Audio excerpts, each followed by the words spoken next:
All right, I believe we're live. Let me just double check, make sure everything's working here. Okay, it looks like we're good. All right, so the NFL Divisional Round is over for the 2020 playoffs, and we're on to the conference championships. And I wonder how many people still haven't recognized that the NFL is fixed.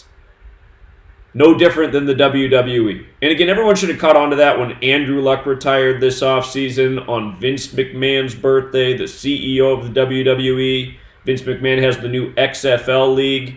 Andrew Luck's father had just become the CEO of the XFL. Houston had just named their XFL team. If you're not aware, Andrew Luck and his father both have connections to Houston. Oliver Luck, the father, played for the Houston Oilers, who are now the Tennessee Titans. And Andrew Luck played high school ball in Houston and talked a lot about Houston and Andrew Luck over the years. We're talking about Gematria. Houston equals 112 in this study. Go back a few years ago when Deshaun Watson was ruled out for the season on November 2nd and Andrew Luck was announced to be on the shelf for the whole year that same day. Deshaun Watson playing in Houston, Andrew Luck from Houston, plus Andrew Luck's name equals 112 like Houston. Think about today's game. Houston gives up the huge lead, and we'll talk about that because it's a tribute to Super Bowl 51 where the Patriots had the huge comeback over the Falcons. But anyway, here, we'll just get to all of it. So these are all the things we're going to talk about in this. The Julian Edelman story today, how this is hazing, shaming, a ritual for him getting to be the MVP in the last rigged Super Bowl by the numbers, which again we called last year. Last year we did a great job calling the Super Bowl. We had it right, Patriots over Rams before the season began. This year's been a challenge, and we'll talk about why. We're going to talk about this recent story, the death of the real coach who was played by Denzel Washington in the film Remember the Titans. That story came December 18th. If you missed me cover that story, we talked about how his name equaled 52. He died on his 52nd day of his age. Remember the Titans. Titans trying to make it into the playoffs at that point, which they did, and now we're on a roll, knocking off the defending champions. And, of course, the best team in the league this year in the regular season, the Baltimore Ravens. And keep in mind, one of the big NFL stories before this season began were the remarks of the coach of the Titans, who used to play for the Patriots not that long ago, Mike Vrabel. He said that to win the Super Bowl this year, he would cut off his penis. Those were his words. And his team, going further than they've gone in a long time. Second-year coach. Another story we're going to talk about today. You might recall the first story I covered way back before the NFL season began. The first story that I saw that was synced with this NFL season. It was about a man in an Aaron Rodgers jersey shooting a fireman. J.J. Watt got involved and donated money to the family of that firefighter. And we decoded it this summer and said, wow, look at that. It's synced up with the first preseason game of the season between the Texans and the Patriots. They played each other first game of the preseason, August 8th. And then we talked about how it was also synced up with the start of the season with the Bears game. So anyway, fast forward to January 12th, 2020. On this day, both the Texans are playing and the Packers. And they were the two teams that were connected through this Mitch Lundgaard story as we covered this past spring. So, from May 15th, the day that Mitch Lundgaard was reportedly killed, to January 12th, the day that the Packers and Texans had these very similar games with different outcomes. The Texans got off to a huge lead to start the game and ended up losing. The Packers got off to a huge lead to start the game and hung on to win, covering the Vegas 4.5-point spread, winning by 5, the mockery. But, and we're going to talk about the scores of the games this weekend. But anyway, we're going to talk about that, how Mitch Lundgaard equals 243. He connected the Packers and Texans. You get this symbolic game January 12th, 243 days later, which is not an arbitrary number. The U.S. is 243 years old. 243 has a relationship with 54 in astrology through the planet Venus. It's the year of Super Bowl 54. Not an arbitrary number. The coach of the Packers this year, the rookie coach, his name's 243. So anyway, we'll talk more about that. And recall recently there was the story of the 49ers' brother being stabbed in Nashville, where the Tennessee Titans are from. There's some riddle here that I still haven't been able to completely figure out. I'm not saying this is going to be the Super Bowl, but if it ended up being the 49ers and the Titans, if that was the Super Bowl, don't forget the death of that coach from Remember the Titans, Herman Boone, whose name equaled 52, who died on his 52nd day of his age. Because if it was the Titans and the Niners, and I don't see the historical relevance to that. I'm probably missing something if that does end up being the Super Bowl. But what I'm going to say is if the 49ers were to lose in a Super Bowl, they would become 5-2, and Tennessee equals 52. Tennessee also equals 137, and if they won the Super Bowl, they would be 13-7, like 137, the 33rd prime. Super Bowl on February 2nd, the 33rd day of the year. Tennessee 137, the 33rd prime. It's not out of the question. This story right here, I got time to think about it. The Super Bowl is still days away, but there's some reason this story happened. The 49er-related stabbing in the home of the Titans. Again, this NFL season's been so tough because there's been so many stories that have been clearly connected in the NFL. It's like more stories than ever. So, again, we've been talking about since spring. This was the first one we talked about. If you follow me on Patreon, we've probably talked about 20 other stories in the media that have clearly been synced up with this NFL season. Never seen it, but it's made things really confusing. Anyway, talk more about this. And I'm actually going to start right here. The Seahawks season ended today. I live in Washington State. I know the morale of the entire state's down because, this state loves their football. You go out on a Seahawks day or any other day. This country, or this part of the country, loves their Seahawks jerseys. I went to 2 grocery stores today. I had to make 2 stops. I would say at least 50% of the people, at least, and that's being conservative, were in Seahawks jerseys. And I always just think, God, it's so sad to wear the name of somebody else on your back, especially when it's an overpaid asshole who sells you out in the biggest moments, like Russell Wilson did. And Russell Wilson's the most popular jersey there is up here. Never forget, Russell Wilson against the Patriots. Hand the ball off to Marshawn Lynch, be a Super Bowl champion. No one stopped Lynch for a yard all season. Seahawks haven't passed at the goal line all season. That's not an exaggeration. That's a fact. They hadn't passed at the 1-yard line all season. They just handed off to Lynch and scored all year. They had time. They had a timeout. Perfect time to try to run the ball. And just like the 49ers, Ravens, Super Bowl II, where Frank Gore ran down the field like nothing through the second half, and then they couldn't punch it in the goal line. But anyway, the Seahawks ending. Go back and look at the box score. Seahawks, Patriots. Russell Wilson's 21st pass gets intercepted by number 21. He goes down to the ground with 21 seconds left. The down was 2nd and 1. The date was 2-1. When you write out 21 as a word, it sums to 42, like how the Seahawks are from the 42nd state, like how Brady became 4-2 in Super Bowls. Anyway, that was a moment that sunk the hearts of Seahawks fans. And once upon a time, the Seahawks sunk the hearts of Saints fans when the Saints were the top seed playing the lowly seed Seahawks, who made it into the playoffs 7-9, and then Marshawn Lynch had a great run, one of the NFL's greatest moments they rank it as, helping the Seahawks beat the Saints to beat this top-seeded team as a bottom dweller who had a losing record all year in the playoffs. So Seahawks fans will remember this from earlier this season when the Saints, who just lost Drew Brees the week before in the fake injury, the week before Teddy Bridgewater starting, Seahawks become, the favorite to win the game. We knew on Patreon that it was easy to see that the Saints were going to win this game even with Bridgewater, which they did. But the turning point of the game was one of these psychological mind fucks for the fan. Just like how today's games are psychological mind fucks. Huge leads, give up the lead, lose the game, nearly lose the game. All of this is meant to fuck with the emotions of a human being, and it is all rigged and scripted theater, no different than the WWE. Been proving that for years. But anyway, this highlight from this game. So what I'm showing you is a game from this year, 2019, the Saints at the Seahawks. And anyone who watched the game knows exactly how this went down. You can go back and check the box score. They show a highlight. The score was not out of hand yet. The score just got crazy real fast. So the score's 27-13 moments after this happens, but it was a closer game because the Saints just scored a defensive touchdown.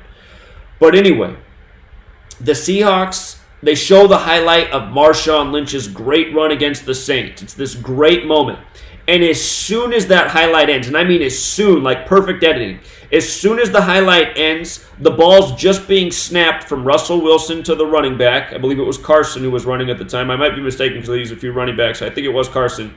But Carson gets the ball, if I'm not mistaken, and he runs the ball 33 yards. But at the end of the 33-yard run, he gets the ball punched out. Saints pick it up, run it back for a touchdown. So the fan watching on TV just relived one of the greatest Seahawks moments. Then out of the commercial, boom, the best run of the Seahawks season at that point. That was the longest run of the season that ended with the fumble and the deep. So you're seeing this rare running moment after this great running highlight. The score's close at the time. It's a battle. But now you've just turned over the ball and given 7 more points to the Saints when you were just moving down the field looking like maybe you were going to even up the game.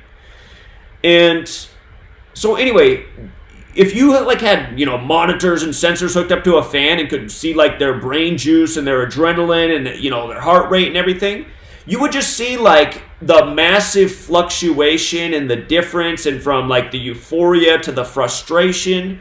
None of this is good. This is fucking with people. When you have a 24-point lead and you're the underdog and you're just feeling so good. I had all these people texting me today celebrating in the first quarter, beginning of the second quarter, about the Texans winning. Because I did tell people that we've been talking about how the Chiefs could be the team in the AFC all year, but there was a riddle this weekend for the Texans to win. There was a lot of value if they upset. So, there was a riddle there. I told people they could think about it if they wanted to take the risk. Chiefs could very well advance, but man, there were some numbers for the Texans. So anyway, just all these people who follow me, man, just so many texts, just so stoked about how much they're going to win on the Texans. And I didn't respond to anybody. I'm thinking, God, you guys should not be celebrating. What is it? It's still the first quarter? Yeah, they might be up 3 touchdowns, but it is still the first quarter or in the rigged NFL. But I can just imagine how all these people, and see, this is part of why I don't like doing what I'm doing. I mostly help people win at gambling. I have some bad days here and there. Haven't had my best NFL season, that's for sure. I've had my worst. But it's been a good year overall. But anyway, I just hate, I don't like gambling because it's part of this whole sick, rigged, corrupt system. And yeah, we're trying to take advantage of it and put the rigging back on them. But even still, sometimes it's tricky. So all these guys, though, today, man, they got themselves so stoked.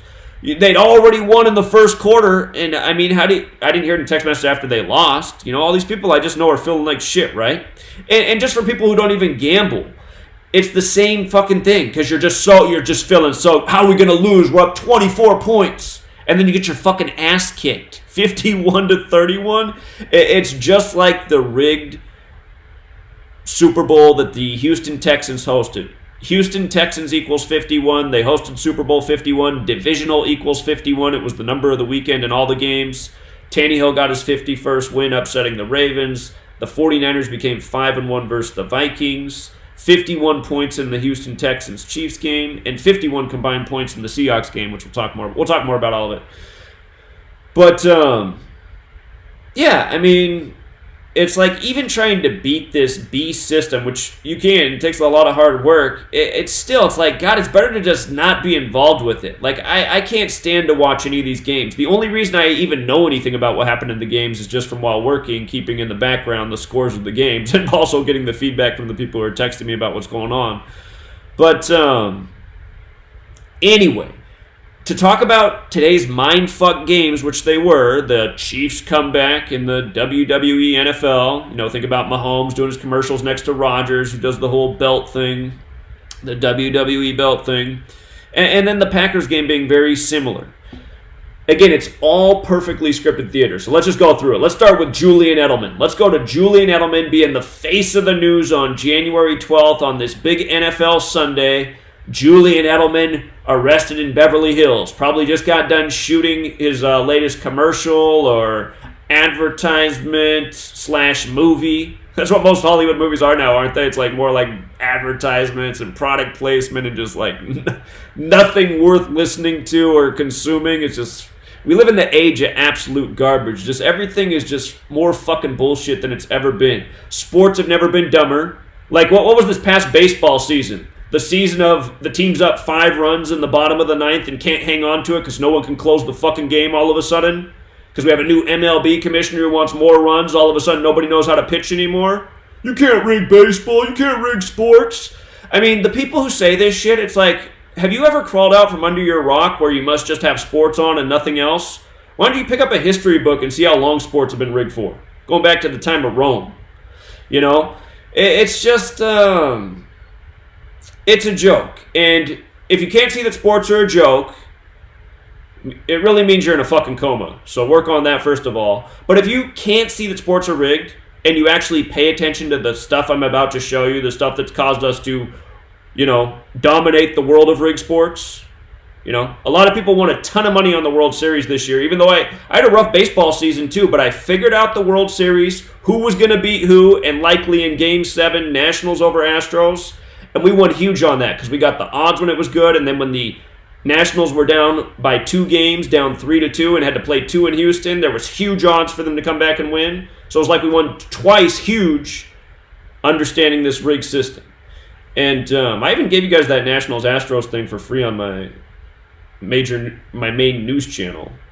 But anyway, this code of letters and numbers. The reason that things are done this way, it's deep, but the shallow version is Freemasonry controls the world of sports and entertainment and media. Freemasonry is based in Kabbalah. Kabbalah says God controls and created the world with letters, numbers, and words. So the people who are playing God are using this Kabbalistic code, if you will. And you can see it so clearly when you just apply it. You write out the name Julian Edelman with the alphabetic order. A is 1, B is 2, C is 3. Notice, well, just let me finish real quick. Up to Z, the 26th letter is 26, just using the alphabetic order as numbers. If you write out Julian Edelman, his name sums to 121. Square root of 11, like his jersey number, 11 men on the field, the master number. But today, January 12th can be written 12/1. Depends on where you are in the world. The majority of the world writes it that way. Here in the U.S., we do things backwards. We write it 1/12, which is also important. Both ways is important, but 12/1, Julian Edelman, he's the news story today.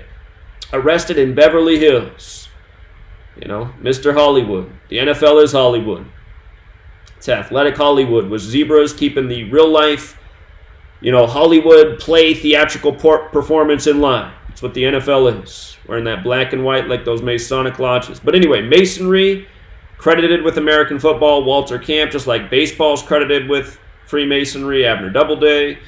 Anyway, Julian Edelman, what a day for his news. Again, 121 as the square root of 11, his jersey number.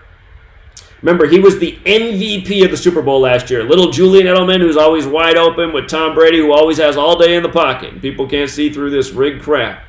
But anyway, from the Super Bowl, where Julian Edelman became the first Jewish MVP, to this story in Hollywood, which, if you listen to Alex Jones, you think is run by China. If you don't live under a rock, you know who runs Hollywood. It's not China, like Alex Jones says. It's the same people who practice Kabbalah. It's the same people who release their movies by this code. But anyway, 49 weeks from the Super Bowl to this announcement. Notice Super Bowl equals 49. So does NFL, so does America, so does Scottish. This is a special number. Special team in the NFL, the 49ers, aren't they? San Francisco equals 50. Once upon a time, they were 5-0 in Super Bowls. They hosted Super Bowl 50. Had that one in October. Broncos over Panthers. Anyway, 49 weeks. This is not an arbitrary number. It connects to the Super Bowl. Again, we're coming up on Super Bowl 54. And notice up here, Edelman's name also has that 54 gematria. So there's probably something more to think about here that I don't know yet. It's probably a riddle for the upcoming Super Bowl as well as a tribute to the last, which we're getting to. So again, 343 days since he was MVP. And Super Bowl most valuable player equals 108, like the 108 game balls for the Super Bowl, which we'll talk more about. Edelman won it last year, 108 days from his birthday. But anyway, Super Bowl has the value of 49, also has the value of 112. This news story is coming January 12th. And if you're new here, again, 4 base ciphers, you got to know them all. You got to know them all to see them. Super Bowl equals 131 with the alphabetic order. Very special number, comes up again and again. Doesn't normally burn me, but did burn me this year. I'd been getting on the Ravens bandwagon from around the time of week 4, and I noticed it was possible that, you know, if Harbaugh had the right amount of wins, he could finish the season with 131. Once he got to the playoffs, if he would have won these 3 playoff games in a row, he would have got his 131st win. And this number shows up all the time with sports championships. but it didn't work out this year. At least not for Harbaugh. Super Bowl is also 41. Last year, the reason we had Tom Brady winning the Super Bowl is because he was 41 years old after losing to the Eagles, who scored 41 points. 41's the 13th prime. The Eagles-Patriots game was a rematch of 13 years earlier. Last year, the winner of the Super Bowl scored 13 points. But just understand, all these numbers are important. Today's story, like for example, the 131, Super Bowl... hold on, where did I put it? We gotta go down further. Julian Edelman, his birthday this year, May 22nd. It's 131 days from the story, right? So it's 131 days from Edelman's birthday. Again, coming on this date that can be written 1/12. It's 49 weeks after the last Super Bowl. And then 41's the 13th prime. LA's 13. He's arrested in Beverly Hills, so Los Angeles. LA also equals 41. And again, who did they beat in the Super Bowl last year? LA, the Patriots, where he was Super Bowl MVP. So you can just see how perfect this ritual is. And again, this is another shining example of why having the ciphers forwards and backwards, which is not the system I made up, it's the system I decoded and have proven for years how it works, just like this. Anyway, you can see how all of the values are used in this ritual. And again, just with regards to 49, NFL, America, Scottish, this nation founded by Scottish Rite Freemasons, George Washington, a Scottish Rite Freemason, the nation's capital named after Washington. Just notice America, Scottish, Washington, all 49 like NFL.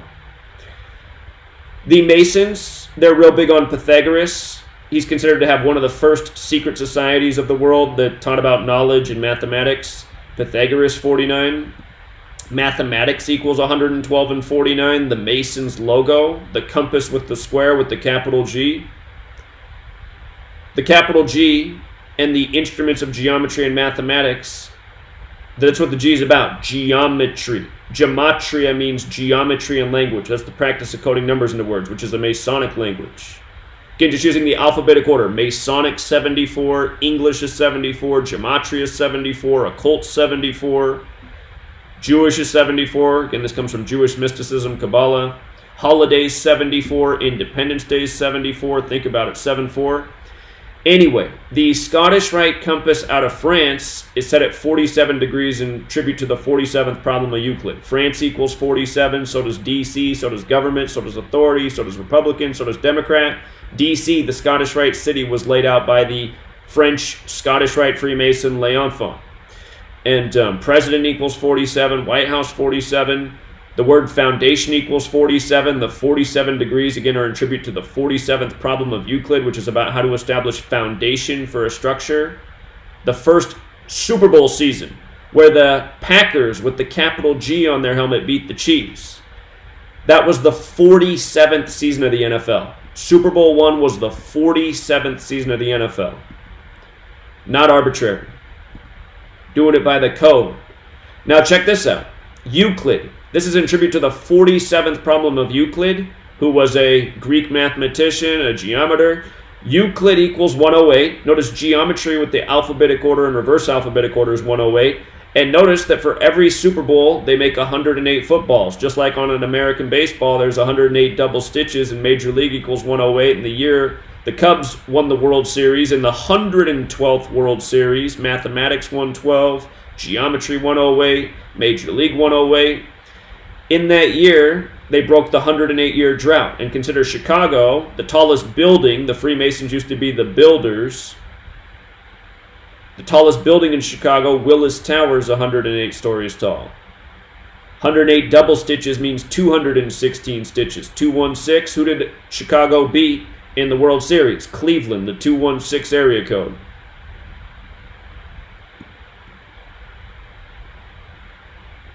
And if you're going, well, where does 108 come from? Understand all of these numbers have symbolism. It's a lot to explain. 108 in geometry has everything to do with the Earth, the Sun, and the Moon. They say that the diameter of the Sun is 108 Earths across. So 108 Earths side by side is how wide the Sun is.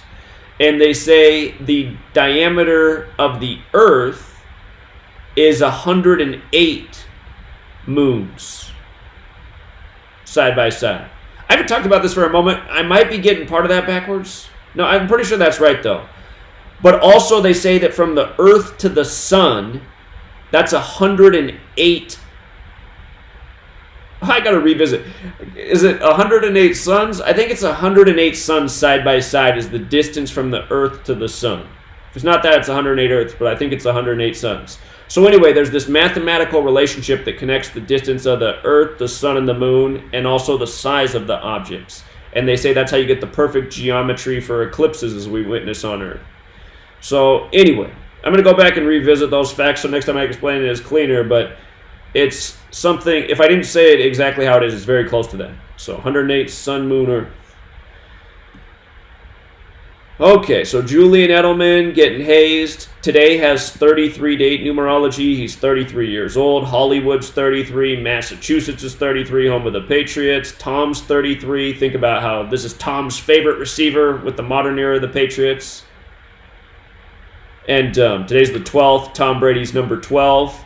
You NFL fans who pay attention, you might recall that last year, not this season, but the season before on Sunday Night Football when Tom Brady played Aaron Rodgers, they gave a numerology lesson. You can go back and look. It's still online. You can look up the numerology lesson on 12 by Sunday Night Football, Patriots and Packers. And, of course, both quarterbacks wearing the number 12.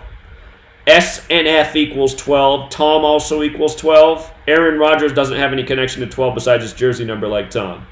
But on that night where they gave the 12 numerology lesson, Tom Brady, the man with the deeper 12 connections, plus Patriots equals 37, the 12th prime. But anyway, I'm just making the point that today's the 12th of the month and you're reading about Julian Edelman, Tom Brady's receiver. And notice Tom Brady's full name is Thomas Edward Patrick Brady Jr.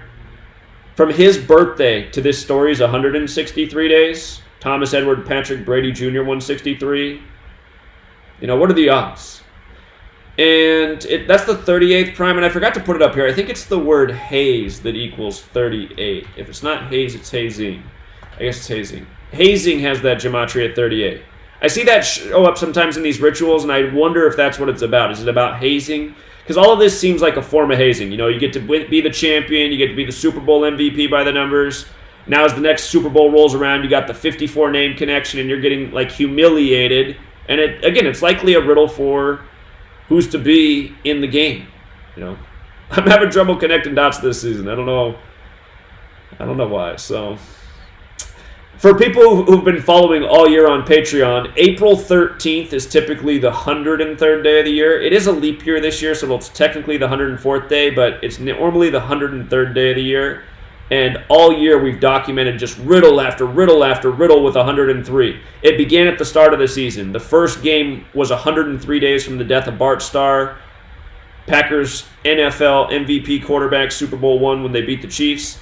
He died 103 days before the Thursday night football game to start the season, Packers and Chiefs, and the Packers won 10-3 that night.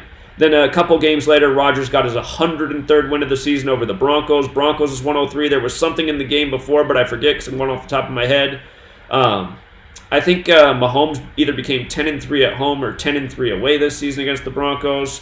And there was a million other things. Recently, the Vikings and the Saints playoff rematch in the wild card round. That was 103 weeks after the Minnesota Miracle game.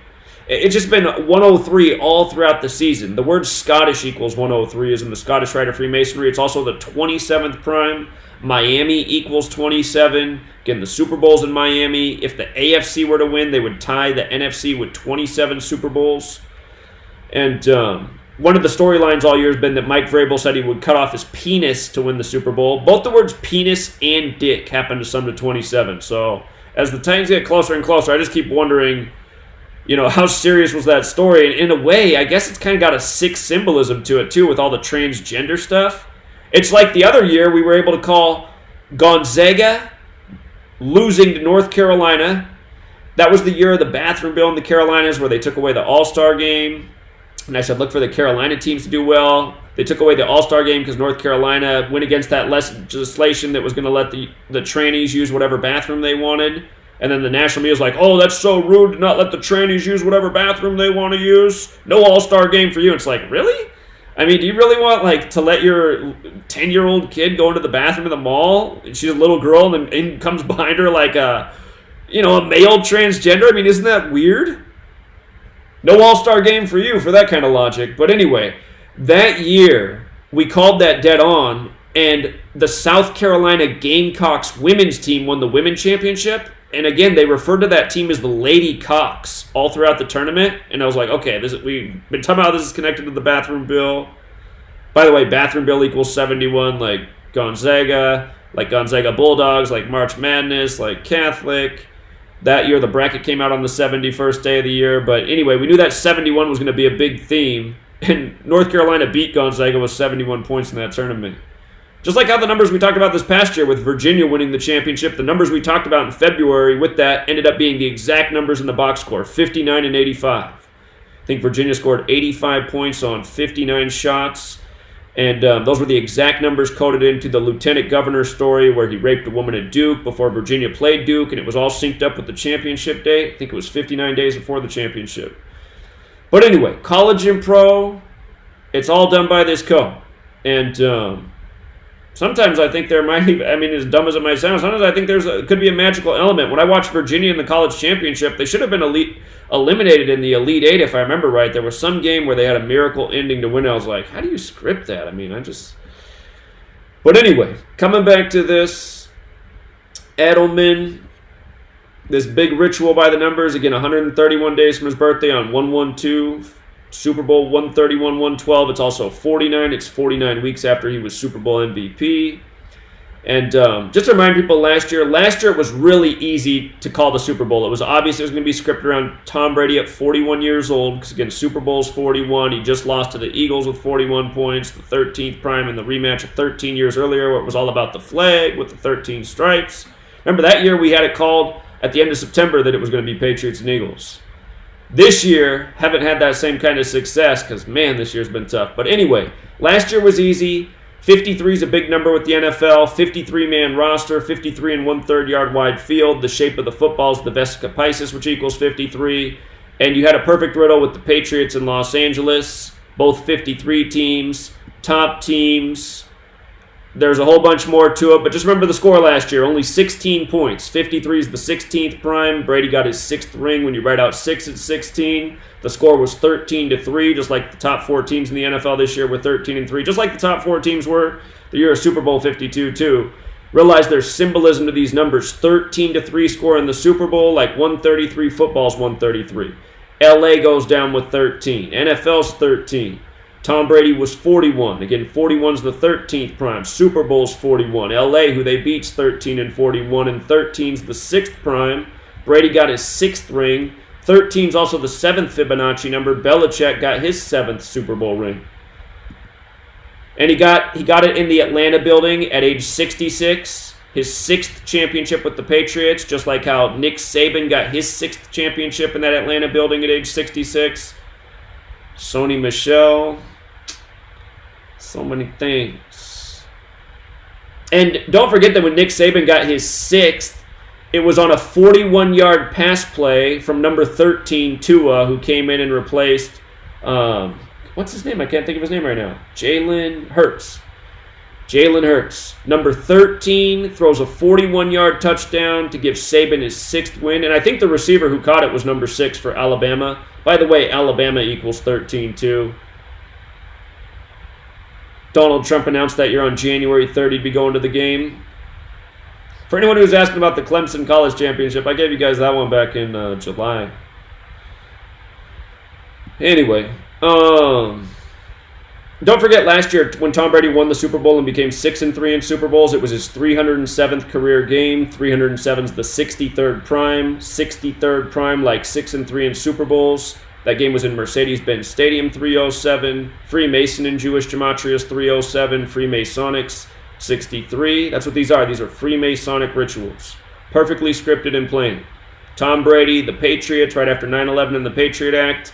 A guy who's not very athletic. He can throw the ball to the spot, but in a league where you need athleticism and speed, Tom Brady's never had it, but he's had all day in the pocket. Doesn't make any sense. He's also had his receivers also wide open, just like Peyton Manning with a 10-yard cushion all day, every day, and people don't see it. Archie Manning wins nothing. He has 2 sons that play in the NFL. Everything about their careers is a mockery. They win Super Bowls. Anyway, let's see. Did I get everything here? All right, let's go on to let's go back to this.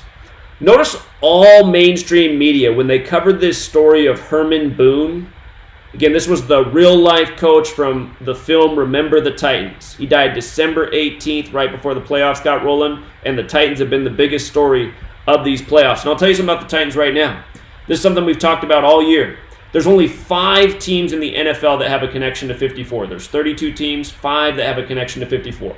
One is the Jets. And what's interesting about the Titans is there used to be an older Jets team in the NFL that are related to this Titans team, the history of this Titans team. So there's an old Jets team that's connected. So Jets equals 54, Bills equals 54. Those are 2 of your teams. In the AFC, there's only one other team, and they are the only team in the league where when you write out the full name, the city and the nickname sum to 54. So the Titans having a very memorable season, going to the AFC Championship, knocking off the defending champions. And by the way, if I can spell Gillette Stadium, I just want to show you something real quick because you can verify this. It's 1,000% true. Yeah, this is right. Gillette Stadium's 177. Mike Vrabel, the day the story came out, July 11th, that he would cut off his dick to win the Super Bowl, from that day to the Titans beating the Patriots in Gillette Stadium was 177 days later. From the news breaking, and again, Mike Vrabel used to play for the Patriots, to that big upset over the Patriots, 177 days. And this week they became 5-8 as a franchise in the divisional round by beating Baltimore. There was a riddle there for the Titans in the numbers. And by the way, just check out how Titans is 20. And think about how they're the Tennessee Titans, TT. T's the 20th letter. They're in the AFC South. South is 20. The Texans got eliminated today, but, AFC South represented in 2 games in the divisional round. Texans is 20 as well. Again, they ended up with the big comeback. Houston Texans 51, the 51 points, or excuse me, how they hosted Super Bowl 51 with the big comeback. Patriots over Falcons, the 25-point comeback. Don't forget it on 2/5. Falcons 25. They moved the touchback to 25 yards that year. And it was the 97th NFL season. 97 is the 25th prime number.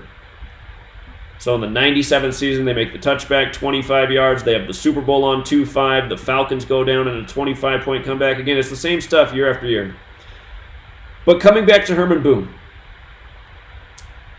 every media outlet showed this picture, right? This picture with the number 62. The number 62.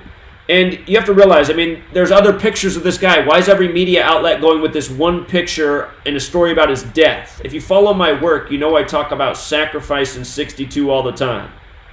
Sacrifice and 62. Recent Marion pointed out that the term Faustian bargain, which means a deal with the devil, equals 62, which is interesting. It always shows up around suspicious deaths. We just saw it this weekend with the father dying of the rap duo. How do they say their name? It means drummer's ear backwards. Raish, Murmured, or whatever, however you say that backwards. But and then you get a famous drummer dying a few days later, Neil Peart. Anyway, the other thing that this made me think about is the World Series. Because remember, well, if you didn't follow me on Patreon, you don't know, but we were talking about the riddles with 62 in Houston and the entire MLB season and why it made sense from the beginning of the year for the season to end on the day leaving 62 days left in the year. And part of that was a big ritual with Ichiro at the beginning of the season in Japan, retiring in Japan, being the Japanese star. And I'm forgetting some things, but Game 7 was scheduled for the day leaving 62 days left in the year. I'm trying to think. Man, there's some other big 62 piece I'm missing. But anyway, part of the reason we figured out it was definitely going to be... whoops, I wrote the wrong thing. Or did I? No, I didn't. There it is. Houston, Texas. Part of the reason that we figured out that the World Series was going to be the Nationals over the Astros, Game 7, was part of understanding that Houston, Texas had this 62 connection. And you might recall in the postseason, just before the World Series got started, an umpire died, Eric Cooper. Eric Cooper was 62, and he had connections with being from the town that the Astros manager was from. 2 umpires ended up dying right before the start of the World Series. Their combined ages equaled 115. It was the 115th World Series. And Eric Cooper also summed to 107, like Washington Nationals. And remember, Nationals equals 105. They got their 105th win of the season, winning in Game 7. They gave the Astros, I believe, their 57th postseason loss. World Series is 57 as well. If you write out 57, it sums back to 131, like championship, like Super Bowl. Always a number hanging around championships. Anyway, this man's death becomes more interesting each day. The Titans, again, are that only team in the league that have that full 54 connection. By the way, I didn't tell you the other 2 teams that had 54 connections. One was New Orleans 54, Drew Brees 54, and then like I told you at the beginning of the season, the one team that I don't think is going to be any part of this season is the Redskins, even though they have a 54 connection. So if you think about it, the Bills made it, the Titans made it, and New Orleans made it. So the Jets at the beginning of the season, they had a disappointing season. They were another team. Or hold on, did I get everybody? The Bills, the Titans, and making sure I'm not missing a team. The Saints. Yeah, that's right, because the Jets obviously didn't make it, neither did the Redskins. So 3 out of the 5 made it, and the team that's advanced the furthest is the only one where it's the full team name again. So, and by the way, did you guys see the Titans go up 21-6 yesterday? Stuff's comical when you know these numbers. But,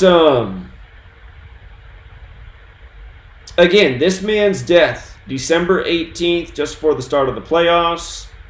The Titans' success, this stuff's not an accident. Notice he was 84 years old. No one's going to question the death of an 84-year-old. But remember, that's a special number. Masonry's 84. Remember, United States of America's 84. Jesuits 84. The nation's capital is pretty much ruled by the Masons and the Jesuits. You know, the whole thing with Meghan Markle with her August 4th birthday, just like Obama, her new title in the UK, whatever it is, Duchess Sussex, Meghan Markle, Duchess of Sussex, whatever it is, equals 84. This whole Meg exit thing that's going on is 84. Again, it's because it's all masonry.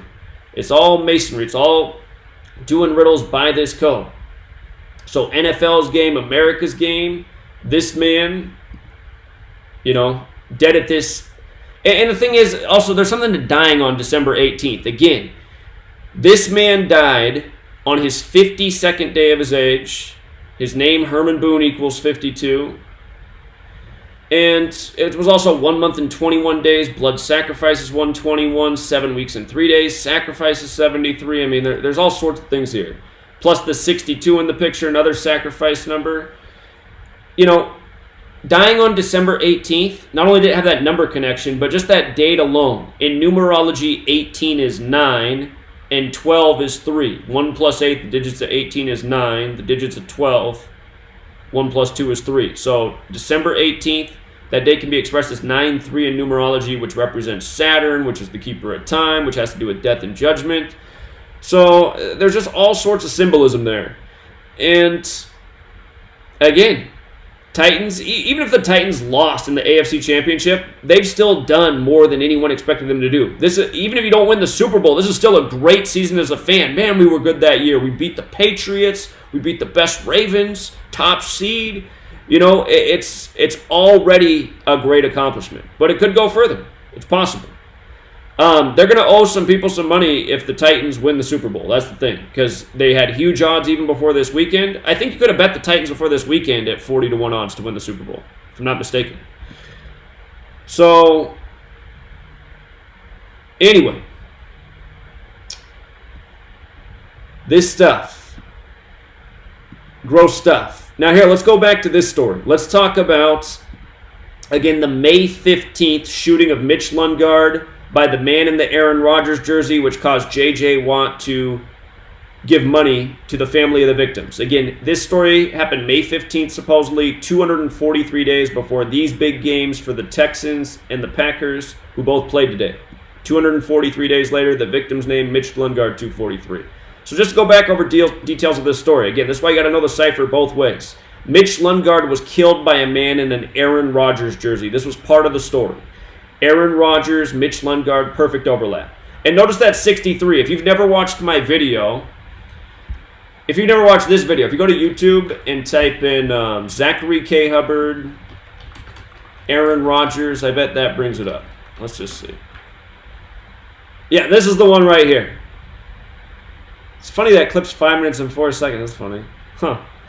But if you were part of that, that was part of a live stream. Like, it was part of an hour-and-a-half live stream, and people were asking me to call the NFL league office about the rigged football game that I'd talked about. Because you might recall this game. It was Monday Night Football, Packers 49ers. Aaron Rodgers was going for his 63rd home win.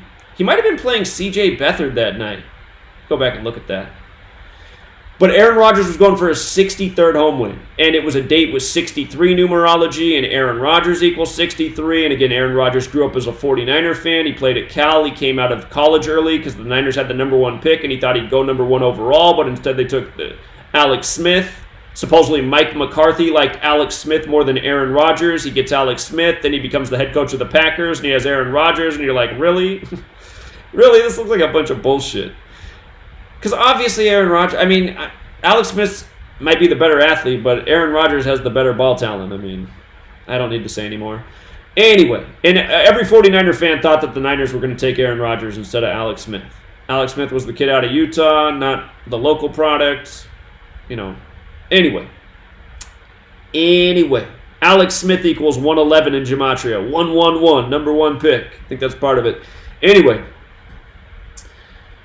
If you never watched this clip, watch it because this is what I called the NFL office about right after that game and just left them a voice message they definitely deserve. And then I also talked about the script with the Saints genociding the Redskins on the day the Braves and Indians got eliminated from the MLB playoffs, which I believe was a Monday Night Football game.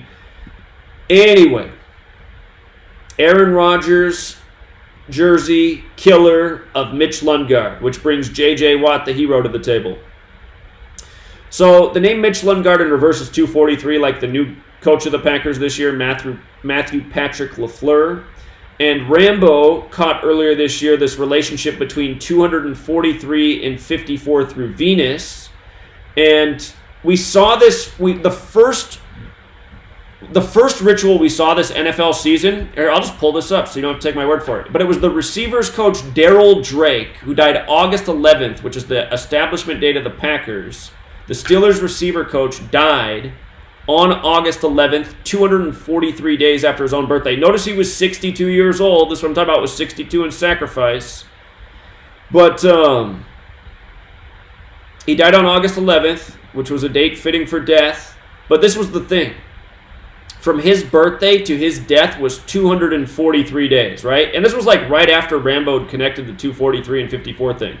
Pittsburgh Steelers was 243 with the alphabetic order and reverse alphabetic order. And we were talking about it was weird that he died on the Packers' anniversary establishment day.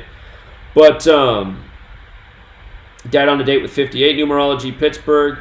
So anyway, and did I show that his name? Hold up. I think I forgot. Daryl Drake equals 54. The Steelers are run by the Jesuit Rooney family. But anyway, Daryl Drake, 54, dead 243 days after his birthday. So like right after Rambo said that, I was like, oh wow, Rambo's definitely onto something here. This is not an accident. And we documented it a number of times this year. There was a number of times it came up throughout the season. Sometimes I can't remember everything, but you know, this Mitch Lundgaard having this special number, and then it's syncing up with this weekend of the NFL playoffs. Like I said, this story was, when this news broke, I said this story is clearly synced with the NFL season, and let's just go over that. If I didn't say so before, Venus is 54, that has this day that equates to 243 Earth days. So it's the astrology component. But this was the story. This man who was black, and keep in mind this story came out before the September 3rd story where ESPN declared this the year of the black quarterback. So you get a black man in an Aaron Rodgers jersey shooting a white fireman. The whole story is bullshit. I showed the video. I did a longer decode on this. It was on my channel that was deleted in September by Google, the latest censorship. But this whole video was just obvious bullshit. It made no sense. It was clearly a ritual made for the NFL season. We talked about how that date had 59 numerology. They love to shame black folks in the news with number 59, Negro, Slave, Blues, Rasta, and a whole bunch more, 59. Today, Russell Wilson goes down with 277 passing yards, the 59th prime, and now Aaron Rodgers will be playing in the Bay Area, which was the easiest thing to see this weekend. But this story, it happened in Appleton, Wisconsin. If you write that like Appleton, WI, it's 139, like Green Bay, like Freemasonry. Appleton alone sums to 99. This was the Packers' 99th season this year. Today, they just gave Pete Carroll his 99th all-time loss, and the Packers improved to 9-9 in the divisional round. A lot of people say, no, it's the Packers' 100th season. They've been established for 100 years, but it's only their 99th NFL season. The only teams that this year were in their 100th season that still existed were the Bears and the Cardinals, who used to be the Chicago Cardinals. That's the part of the country that's the roots of football. But this name Appleton, WI, I mean, it has some other numbers too. It has the 131 Super Bowl connection, the 49 NFL Super Bowl connection. Appleton, WI 50, this year's Super Bowl 54, which is the 50th Super Bowl of the modern era. The story was a shooting in Wisconsin. Wisconsin's 44, Packers is 44, shooting's 44. Now, what's interesting now that we've had this, now that we're here, is we see that this story was synced up with this weekend. The team that the Packers just beat was Seattle. Seattle equals 44, and this was the Seahawks' 44th season. Seattle also sums to 19, like it's mostly the 2019 NFL season, concluding at the beginning of 2020. But remember, Seattle had a good year for sports. The Mariners got off to the hottest start. They had the big ceremony with Ichiro. It got ugly from there. But then their Sounders soccer team, or football as the rest of the world calls it, won the championship. So anyway, this 44 ended up factoring into the Seahawks. And I've always called the Seahawks the Packers farm team just because they've exchanged players and coaches from Holmgren to Hasselbeck. Also, for people who don't know, the only reason Marshawn Lynch was ever a Seahawk is because of the Packers. The Packers had the top waiver priority. They passed on Marshawn Lynch, and he ended up on the Seahawks. And you have to see that if the NFL were real, like if it was a real league, if it was real competition and not scripted theater, which it is, the Packers definitely would have picked up Marshawn Lynch. They would have never let him pass in waivers because the one thing they needed in the world at that time was a running back. Marshawn Lynch was arguably the best in the league. Plus, he had experience playing with Aaron Rodgers because they used to be teammates at Cal. Why would you not want that? Why would you not want one of the best athletes, best running backs in his physical prime, pretty much for free, to pair with a great quarterback who already has chemistry with him? You're going to pass on that as a real competitive franchise? I mean, obviously not. This is why it's so ridiculous that people can't see that the NFL is a complete joke. I don't even want to say in 2020, in our lifetime. It just gets worse every year. But you can verify that everything I'm saying today is true.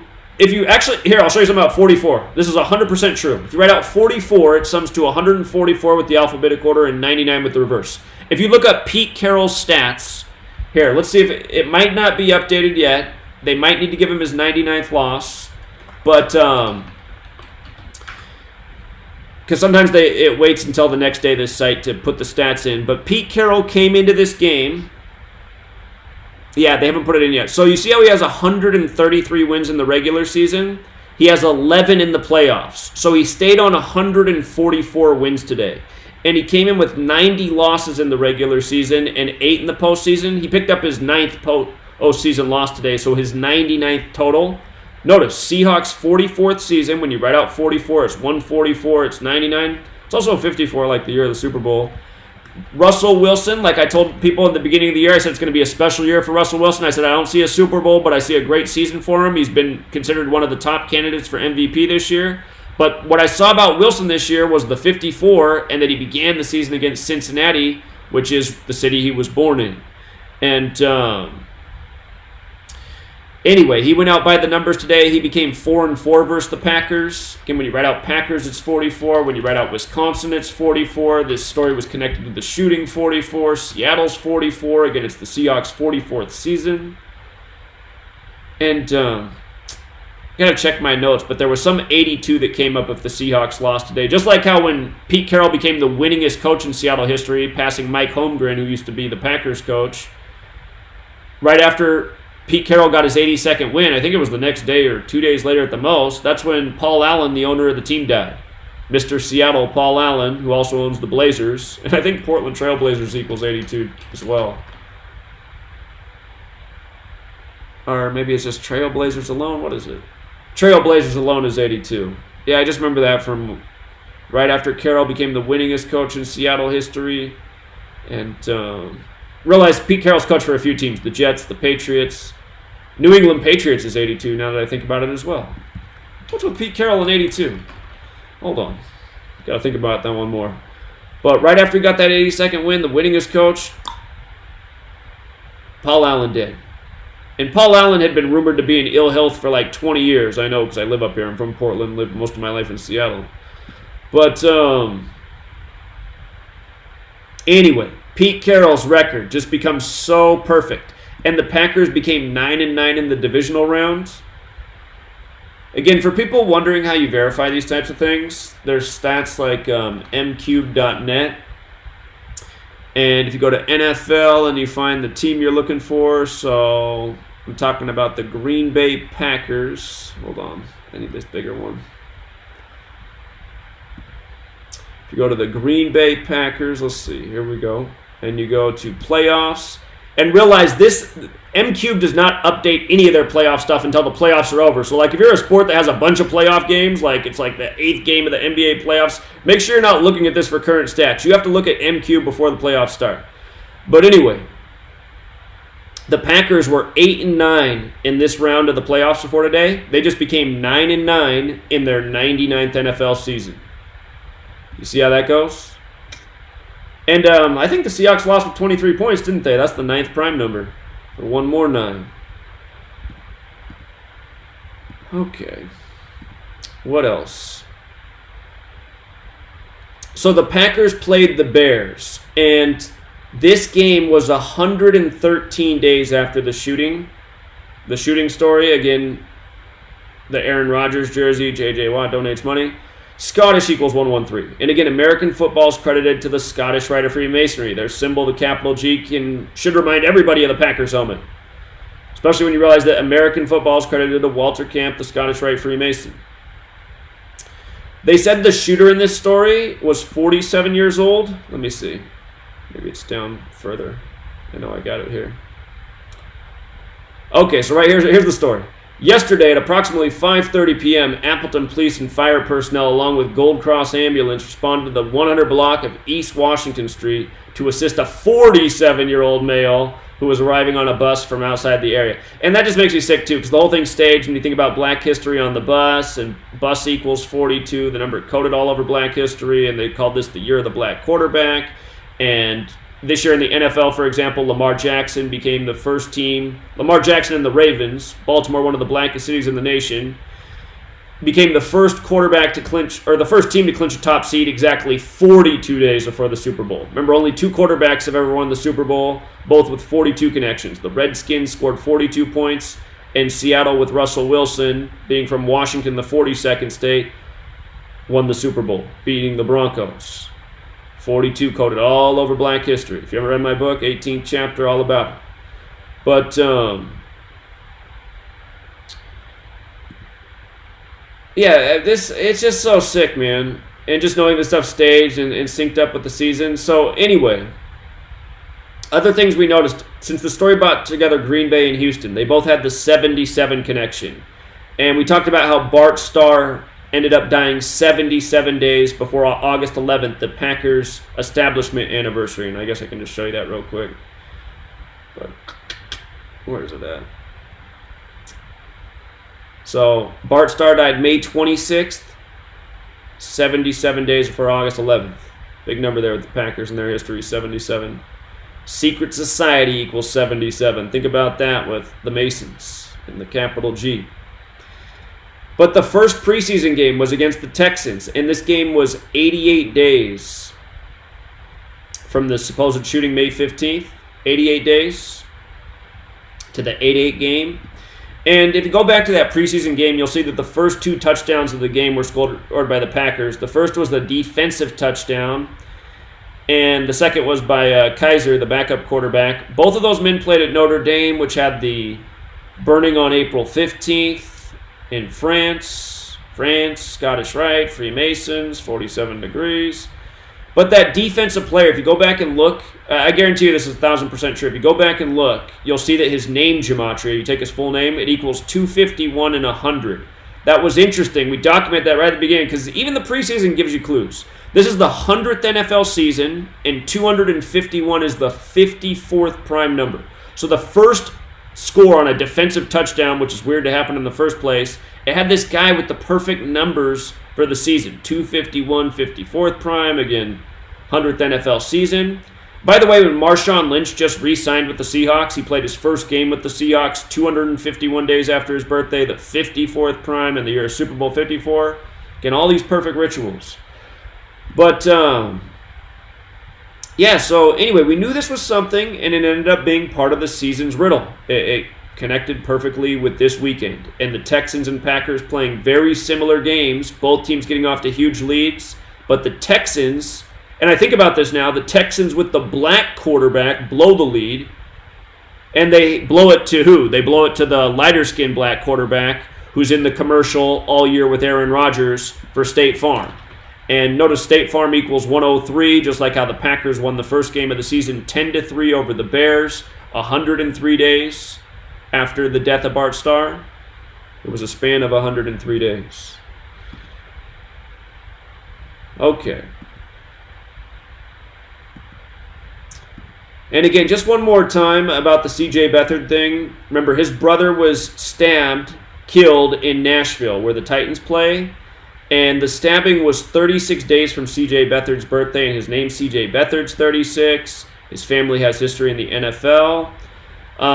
In light of Beathard playing for the 49ers, again, I'm not saying this is going to be the Super Bowl, but it's just, this year's really tough. There's just so many scenarios floating out there. Again, Herman Boone, the coach from Remember the Titans, whose name equaled 52, died on his 52nd day of his age. Tennessee equals 52. And if it were the Titans and the Niners lost to the Titans, if it was all about Remember the Titans, again, the Niners would be 5-2 in Super Bowls. And Tennessee would be 13-7 on the season, which is interesting because Tennessee also sums to 137, like 13-7, and 137 is the 33rd prime, like the Super Bowl being on the 33rd day of the year, Groundhog's Day. And Cypher I don't talk about a lot, but Satanic Gematria, NFL is 137, which again is the 33rd prime in Masonry secrecy order. They're all 33. It's a number that definitely shows up in the NFL a lot, just like how the 33-year-old's getting shamed today. Julian Edelman on a 33 date numerology not far from Hollywood, 33, like Masonry, like secrecy, like order. Again, this most pure cipher, the dark blue one, the alphabetic order with the rules numerology, most important cipher. Masonry 33, secrecy 33, order 33, federal 33. Again, the nation's federal headquarters are our Masonic headquarters. Think about it. 33, the obsession comes from the 33 bones that make up the human vertebrae. People's 33, persons 33, society's 33. If I can get my keyboard to work. Society. And the belief comes from Kundalini, which, by the way, sums to 58, just like Freemasonry is 58, secret society's 58. Got to spell right. Oh, my keyboard was like dying. Secret society, 58. Freemasons related to the Rosicrucians, 58. Their secrets are in Solomon's temple, 58. You want to know why the whole nation is geared to protect a small nation that has the city of Jerusalem, 58. You got to know the history of the Masons and the Knights Templar and how they used to call Temple Mount Solomon's Temple. So, back in the times of the Crusades. Anyway, realize it's all connected. All this stuff's connected. The people who run the leagues, who own the leagues, who distract the masses with these rigged games, keeping their mind off the things they should really be paying attention to, like how they're overtaxed and paying for foreign nations and foreign wars that have no benefit to us but just make the world a worse place. But just go back to sleep and watch the football game. Nothing to see here. It's that 1984 quote, George Orwell. So, anyway, let me see. There was one more thing I wanted to cover. Oh, yeah, I just wanted to go over some of these scores this weekend. So, the Chiefs down 24-0. 1 point shy of the Patriots comeback in Super Bowl 52 hosted by the Texans. Anyway, down 24-0, rally to win 51-31. Again, this came in the divisional round. This was the number of the week, 51. Ryan Tannehill got his 51st career win. The 49ers became 5-1 versus the Vikings in the playoffs. 51 points scored by the Chiefs. 51 combined points in the Packers-Seahawks game. Again, Houston Texans 51. They hosted Super Bowl 51. You go on Patreon, the live stream we did before the game, I talked about Houston in 31, number that comes up all the time with them. Narrative that could have worked in the Texans' favor today is had they won at the Chiefs, they would have been 3-1 at the Chiefs. It's also the risk of them falling to 2-2 because Texans is 79, the 22nd prime, like the 22 men on the field, like how the Super Bowl this year is on 2-2. But anyway, again, you know Gematria, you just see through the scores. You see why the score is 51-31. You know, Houston and Chiefs have the 31 connection. That's the 11th prime number, 11 men on the field, master number. 82 combined points. Vesica Pisces 82, the shape of the football. You know, Houston versus Chiefs on 1/12. What a perfect matchup. And then Seahawks and Packers finished 28-23. That's 51 combined points.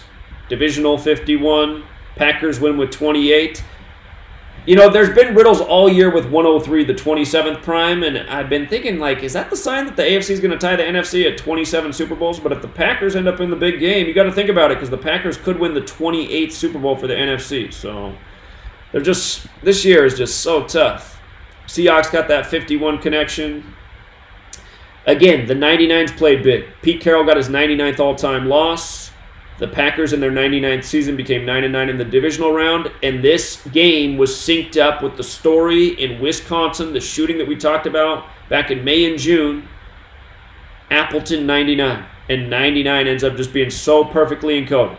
Carroll's 99th all-time loss, and consider like Carroll's quarterback is Russell Wilson, who played at Wisconsin. I mean, and again, just the Packers and Seahawks history, it's too much to deny.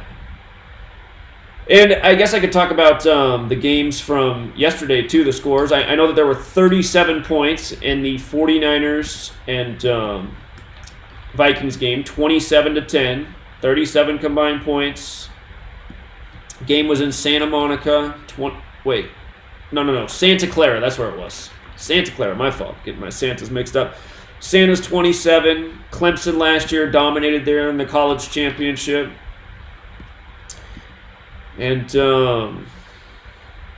which was synced up with the death of their former running back, just like how this year we said in July how Clemson was a lock to be in the game because it was synced up with the death of their former running back, Tyshawn Dice. It's the same stuff every year. Anyway, score of the Saturday games. So I told people on Patreon that what I thought the safest two games this weekend were to take the 49ers and Packers because I didn't see how they were going to miss the narrative of Aaron Rodgers, who played at Cal, who's a Bay Area product, who grew up a 49ers fan, who wore the Joe Montana jersey on draft day to be drafted by the Niners only to be taken by the Packers. I just said they have to do that. They have to do that. Super Bowl this year is also on Aaron Rodgers' 63rd day. That's a special number to him, so again, tough season, but Packers and Niners just seem like the easiest picks this weekend.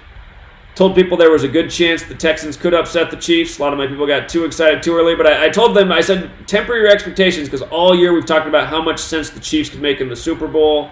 A lot of Chiefs-related deaths at the beginning of the year. One at the 100th NFL, or one on the 100th day of the year before the 100th NFL season. One on May 4th, 5-4. Again, 50th Super Bowl of the modern era. Chiefs equals 50. Makes you got to think about San Francisco, too. They got that 50 and Joe Montana connection. This year, the Super Bowl's 50 days after Shanahan's birthday, the coach of the Niners. Again, I'm telling you, this year is tough. But you can still see, when you know the knowledge, what they're doing. Last weekend, the Vikings game had... Whoops. Hold on. I hit the wrong button. Last week, there's a rule to know in Gematria. Remember how the Vikings hosted the 98th NFL season Super Bowl? Vikings is 98. It was Super Bowl 52. Minnesota's 52. Minnesota just upset the Saints, giving Drew Brees his 52nd career home loss. We call Minnesota the 52. Well, Minnesota loves 38 as well, but that 52, man, like U.S. Bank Stadium where the Vikings play, for example, even equals 38. Just like Minnesota's 38, but that 52, like how they hosted Super Bowl 52, man, when you see 52 in a sports game with Minnesota, and that could be somebody getting their 52nd win, 52nd loss, becoming 5-2, that counts as well. Things like that, just like how Rodgers became 5-2 in Minnesota, Monday Night Football near the end of the season. I think that was the last Monday Night Football game of the season. But anyway, Drew Brees got his 52nd loss at home. It was a big payout. It was also the wild card round, which has the 52 connection. Again, it was 103 weeks from the Minnesota Miracle game. Remember the 61-yard touchdown, the Minnesota Miracle? There's a million more things to that too, but again, the NFL is just such a joke. Okay, coming back to these scores, let's see. Oh, I forgot to tell you, I was going to tell you. Last week, the Vikings game had 46 points on a 46 date numerology. There's a rule with this reduction cipher. The 19th letter, which is S. S is the 19th letter. You see that? S is 19. When you use reduction, it becomes 1 because the numerology of 19 is 1 plus 9 is 10. 10 is 1 plus 0 is 1. So it breaks down to 1, but S is the only letter you have to add together 2 times. So as a rule, it can also be 10 in this study. That's where Vikings is 46, like how in the Saints game you had 46 points on the 46 date numerology. Okay, so anyway, 37 points there. The Ravens and the Titans game, difference is 16 points. You had 16 date numerology in this game as well. And again, the Titans became 5-8. 5-8 in that round of the playoffs by beating Baltimore 58. And what makes me wonder about the Titans is Vrabel got his 20th win. Again, it's 2020. Titans is 20. South is 20. So it's like, okay, is that the symbolic place to end? But, man, Titans got riddles too. I realize South has that 52 connection like Tennessee and like the death of that Herman Boone coach from Remember the Titans. I was overlooking that. There's always more. But the 16 played on this day. Again, the 16-point game. And if I'm not mistaken, the 49ers got their 16th win in that round of the playoffs yesterday. And I believe they kept the Vikings on 16 wins, maybe in the playoffs all time. Got to go back and double-check that, but there were some 16s on the board yesterday. No, I think it was... Oh, actually, I know what it was.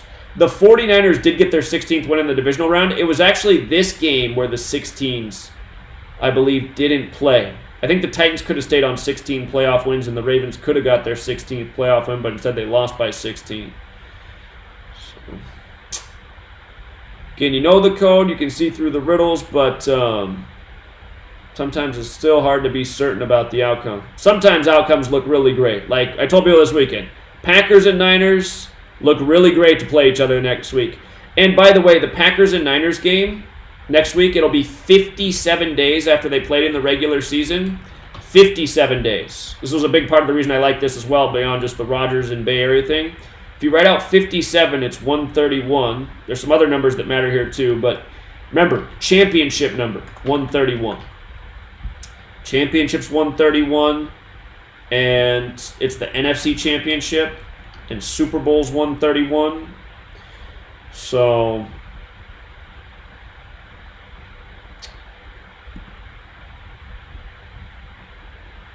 again, some riddles are really consistent. That 57 number is no joke. It shows up in sports championships all the time. You know, we had Vanderbilt winning the College World Series this year because of the number 57. Had the 57-year-old manager, got the 57th win in the World Series. And it's just like, again, Nationals is 57, World Series is 57, and the Astros picked up their 57th postseason loss all time when they lost in Game 7. And again, the Nationals got their 105th win of the season. And they hadn't been in the World Series in Washington, D.C. since 33. And, God, I forget, did the World Series start 138 days after Trump's birthday, or did it end 138 days after Trump's birthday? You see how Nationals is 138? So is Federal, and so is Donald Trump. And 138 is an interesting number. The Masons, one of their secret words. I'm not a Mason, but just some people have given me information. Sometimes I feel bad. And sometimes I wonder if people are bullshitting me, because even though I expose Masonry, I don't want people to give me secrets that they pledged to keep secret. I just feel like there's something unethical about that. But anyway, I had to look one time at one of the words that supposedly they learn when they're learning their first 3 degrees, and that word summed to 138, and I was like, that is an interesting number. That's a number I always see around the nation's capital, which has everything to do with Masonry. But hold on. Trump's birthday is June 14th. I know either the World Series started or ended. I can't remember the start date, but I know the end date. It ended October 30th. The day leaving 62 days left in the year. Yeah, so the World Series ended 138 days after Trump's birthday, too. And again, Donald Trump's 138, Federal's 138, Nationals is 138, Dave Martinez is 138. The Nationals, God, what was it? I think the Braves were in their 138th season, who the Nationals... Wait, the Nationals beat the Dodgers and there was some 138 riddle. And what was it? Maybe the Cardinals advanced over the Braves in their 138th season. Anyway, it doesn't matter.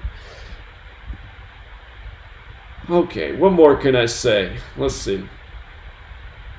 You know what? Here's what I'll do. To wrap this up, I've been talking for a while. I've talked about enough things to make my point. If you're watching and you think this is all bullshit, sorry, I can't help you. You don't know the difference between coincidence and facts.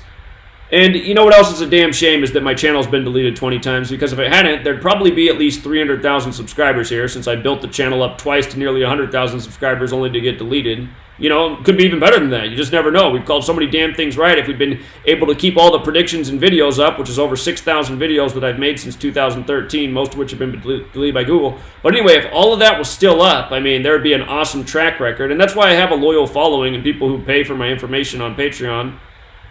You know, thinking about getting back to doing it for free. I feel like I have better karma when I do it for free, but anyway, I mean, if all that hadn't been deleted, I mean, all the evidence is there. I can upload the old videos that are archived, but, you know, now they have a release date of the information that's past all the events, so anyway, here's what I'm going to do for the final end of this. For anyone who's watching who, like, thinks this is bullshit, or you're just like, I can't believe what I'm listening to, because I know people like that are out there. I want you to give me a call on the 509 number on the bottom of the screen. I'm going to grab the phone real quick. Hold on.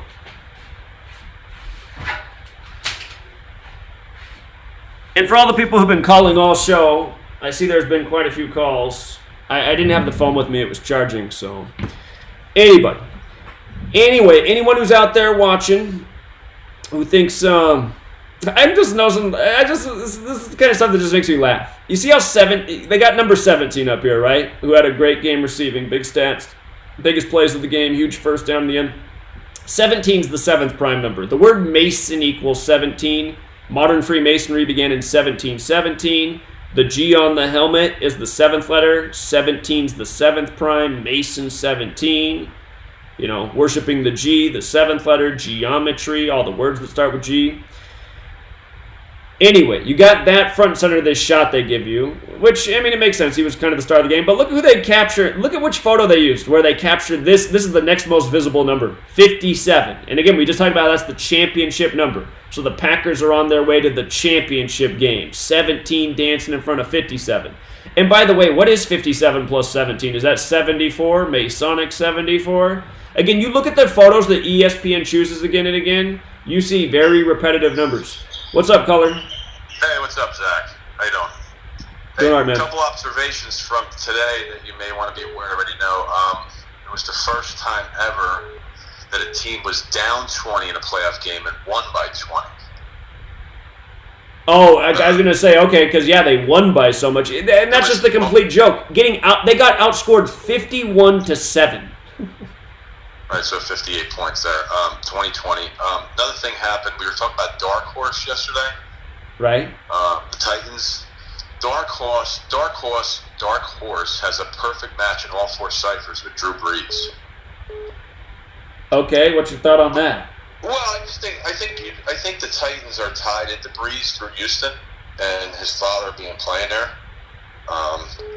His father played Houston. The Titans are from Houston. Even the Chiefs are actually from Houston, right? Or at least they're from Dallas. The Chiefs used to be the Dallas Texans. Yeah. So just find it interesting when I see something have a perfect match in all 4 ciphers, trying to figure out what that is. But the Dark Horse, and then maybe they're winning for Brees this year, right? Another thing happened at the end of the Niners game. If you recall back on October 31st, which was the 49ers played the Cardinals, that was on River Phoenix's day of his death. The big controversy was Jimmy Garoppolo saying to Aaron Andrews, who, by the way, was born 5'4", "Feels great, baby." Remember that comment? I forgot it. No. "Feels great, baby." He said it was a big thing, like he was hitting on or something. Well, the guy yesterday, after the game was over, number 99, when they asked him how it felt to be advanced into the NFC Championship, he said, "Feels great, baby." Huh. So he used the exact verbiage, and he did say it. Aaron Andrews did receive the message from Jimmy Garoppolo, and she's born on 5. All right, hold on. I just want to go back to something you said. When you talked about Drew Brees and Tennessee having this connection, it just reminded me of what we documented in the college basketball tournament this past year with Drew Brees getting excited about Purdue's win over Tennessee. Yeah, I was the one that was all over that. 99-94, 193, 44th prime. I had a 17-12 in overtime. I had a big 17-12 game come up, which turned out to be Tannehill against Brady, but we might have another one. That was the overtime score. Right. But Brees having a perfect match with Dark Horse is, there's got to be something to that, but whatever. But "Feels great, baby." He said it that night of River Phoenix's death, the anniversary to his death, and I know Rambo has talked about the whole, Joker and River Phoenix and Joaquin Phoenix winning the Academy Award and all that stuff. You also had, I'm going to go back to this, and you guys are all, I know this guy's like, tell that guy to stop talking about the Chargers. Let's remember that Anna Rivers hits Phillip Rivers. But you know what? I got to call you out though. I haven't heard you apologize because you were huge on the Chargers. You pretty much said it was over. It was definitely the Chargers. It couldn't be anything else. You told everybody to put up money in their charity. You'd pay for all of it. It was the Chargers all the way, and everyone was telling you, I was like, I don't know about the Chargers this year, man. I think you're going a little too far on that. I don't want to hear anybody calling about the Titans because I was the one working on the Titans, and I didn't hear anybody call that. Also, the guy. But man, listen, I love you because you do great research and you're awesome. But you were calling in and going on every single day for 10, 15 minutes about how the Chargers were definitely going to win the Super Bowl, and you have not apologized for that. That's why people are mad at you.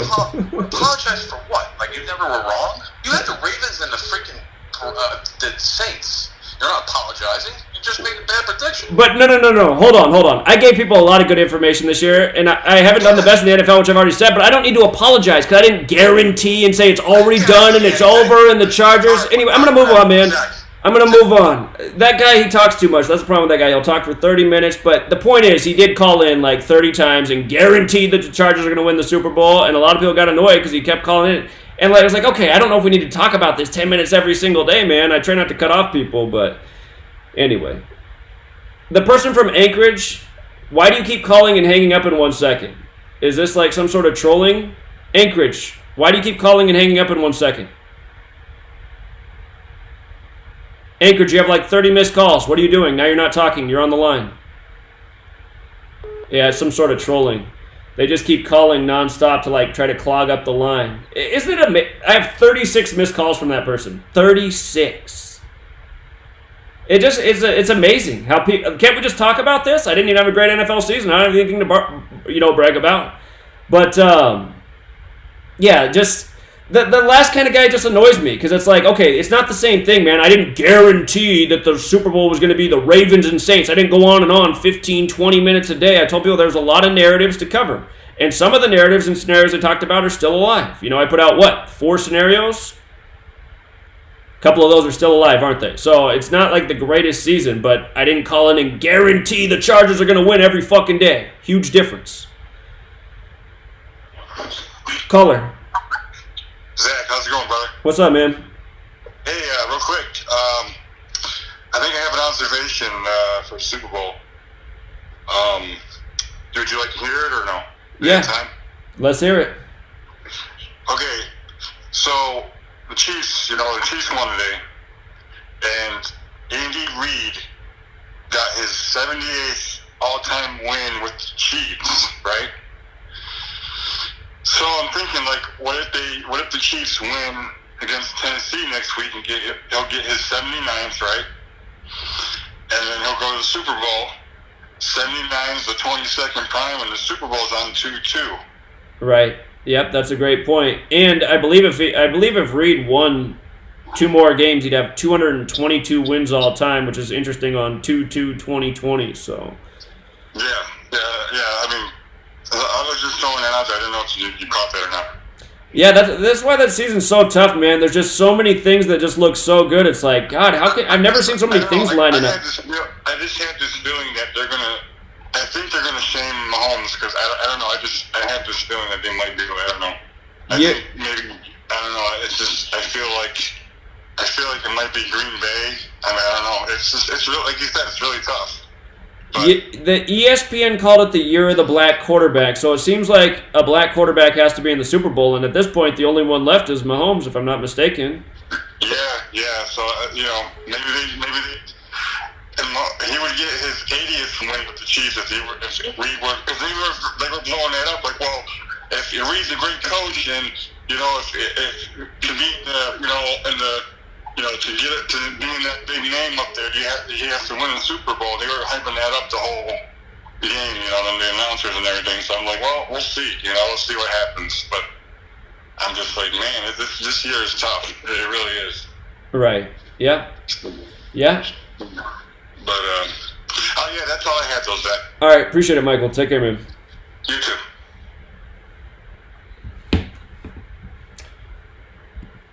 Okay, but yeah, just going back to these college games. We knew something was up with these games. All these games on this day, college basketball tournament, Virginia wins with 53 points in the Sweet 16. Again, 53 is the 16th prime number. Virginia's 53. I thought that was a great sign because I was huge on Virginia. You see how Virginia's 89 as well? So is Virginia Cavaliers. When Tony Bennett won the championship, he stayed on 89 losses. We were keeping an eye on that to see how many losses Tony Bennett would have coming into the tournament. Since he came in with 89, we're like, oh, that's a good sign. Virginia wins right through because we already had the riddle with the lieutenant governor. Caller. Hey, Zach. My name is Ian from Dayton. I've talked to you a few times over the past few years. Appreciate your work personally. Thanks, man. And secondly, I've been documenting all to do, obviously, like you. I've been on your Patreon. And a lot of the NFL or the playoff teams I was able to get correct just by correlating like the 100th NFL season and what like the NFL won. So Green Bay, and especially after the Green Bay Chicago game, after who was the first start that, right? Right. I knew that they would be a lock. San Francisco, this seemed like old NFL, they were a lock. Obviously the Eagles and Cowboys team a little weird. One of the teams that I picked, surely based off of the old ASL, was actually the Titans. So I was actually surprised that first when they didn't give them the playoff spot and they had to win to get in because, the Titans are the old Houston Oilers, and I knew that, Houston had a lot going for it. And so this year, obviously, the Texans got in too, and I was like, I wonder if they can make a run, because 20 years ago, if you remember, they played St. Louis in the Super Bowl and lost. Right. And it's funny because now they're in the AFC Championship game against, the Missouri. That's true. Right, just like the Rams were in Missouri back then. Yeah, that's a good point. You talking about this makes me think, I got to look at Kevin Dyson real quick because he's the guy who finished at the goal line of that game. His birthday is June 23rd. I just got to see if they got anything going on with Kevin Dyson in that game. I haven't thought about that. Let's see. Kevin Dyson, I forgot, Kevin Dyson actually coaches Vanderbilt, I believe, right? Does he? Well, that would be interesting. Tennessee school? I see that the Super Bowl is exactly 32 weeks after his birthday. NFL, America, Scottish, they're all 32 teams, so that's kind of interesting. I'm going to have to think more about that one. Yeah, I believe Kevin Dyson, because I was watching, I watched, even though I know for what it is now, over the past 5-6 years, being a part of literally every channel you sit on. So I've seen the ups and downs. I wish I would have been able to say some of your videos and blogs from back in the day, but I just remember I rarely watch sports too. Well, try to profit off of my friends who still don't believe, one, and get free dinners, and two, I do try to spread the knowledge and to other people, like, hey, look, not only in sports rigs, but all this other stuff and how it correlates, as you said for years, and a lot of people just don't, understand. So I try to. Me and a buddy of mine have the thing where it's like, you know what, if you don't want to join me, well, let me just show you by taking your money or by taking dinners or whatever, Like literally a couple weeks ago, I told people, I said, look, State Farm, and part of the reason why I believed at the start of the playoffs was going to be Kansas City, Green Bay, was not only did they have all these State Farm commercials, but then I looked up where State Farm was from, and it was Rockford, Illinois, I believe. And I was thinking, there's Illinois, Green Bay. The only thing that separates Kansas City from Wisconsin is like one state. You know what I mean? It's one state over here, it's Chicago. And I was like, how come they keep pumping Mahomes and all that? And remember, he went down with that fake injury. During the middle of the season, and it kind of reminded me of when Peyton Manning missed about 5 games or 6 games, and then came back in the 2013. That's probably the most easy one to call the Black Panther tribute. I mean, everything that you're talking about during that season, 50 years of Huey Newton, number 58, Paul Miller. I mean, that Super Bowl 50 was such a joke, but I believe that this year is the same way. I mean, a Super Bowl one, Mark Starr dying, and then, even though I know it didn't have to do with football, David Stern dying, and I was thinking of the word Stern Star. Stern doesn't mean star in Hebrew, right? Say that again? Am I right about that? I believe, you can quote me if I'm wrong, that I remember in a video you did as far as the NBA, where you were talking about David Stern and the word star.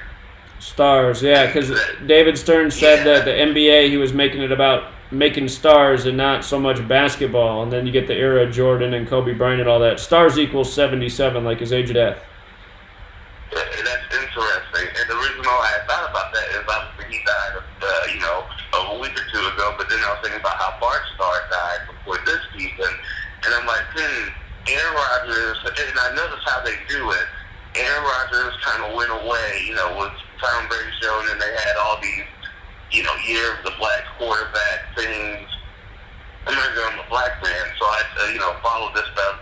And I told my friends and anybody who would listen for years, and I mean, it's sad, again, being a black guy, that you have to say this, is that they only hype up, well, Russell Wilson's a little bit different because of the way he acts and stuff like that. But as far as certain black players in the NFL, and especially black coaches, they only hype you up to like a certain level to use you. And then it seems like after that, they just throw you off the cliff. Russ, talks, proper, has that. I don't want to go there, but you know what I'm talking about, the type of bravado that isn't too, hood, we'll say. But then you look at a guy like, Cam Newton, he's the definition of what, white America probably is like, he's too, not necessarily thuggish, but he's just too, you know what I mean, the bravado, too cocky. And then I look at Mahomes the same way as far as a rush, and also, he's half black, half white. And I'm like, he's like the perfect guy to sell, you know what I mean? Like, it is just crazy. So I literally went and figured out, how most of the stuff works. Like with Lamar, I mean, I was watching the game that he played right before the regular season ended, and I was like, and I know it's bad, but I was looking at his grades and stuff, and I said, does the NFL really want to put this guy you know what I mean? He won the MVP, which is kind of like, I know how we talk, or you mentioned, sports is like WWE, and so I always try to think of it as a booker, as they call it in wrestling. Like, what would you book for a title match, or what would you book? So Lamar just, he was regular season, he was good, but I knew when they faced the Titans, like, they were going to shame him. Like, I just believe that they did not want that man, and I think even going forward, I don't know if that man will ever win, a playoff game, honestly. And I know in real life sports, he would be winning, a lot of games and winning championships. Obviously, he can run, he can throw over guys like, Tom Brady, who, can't run a lick. But, when you strip this stuff, you can, there was 2 or 3 times today they said you couldn't strip it any better. Right, they love that line, man.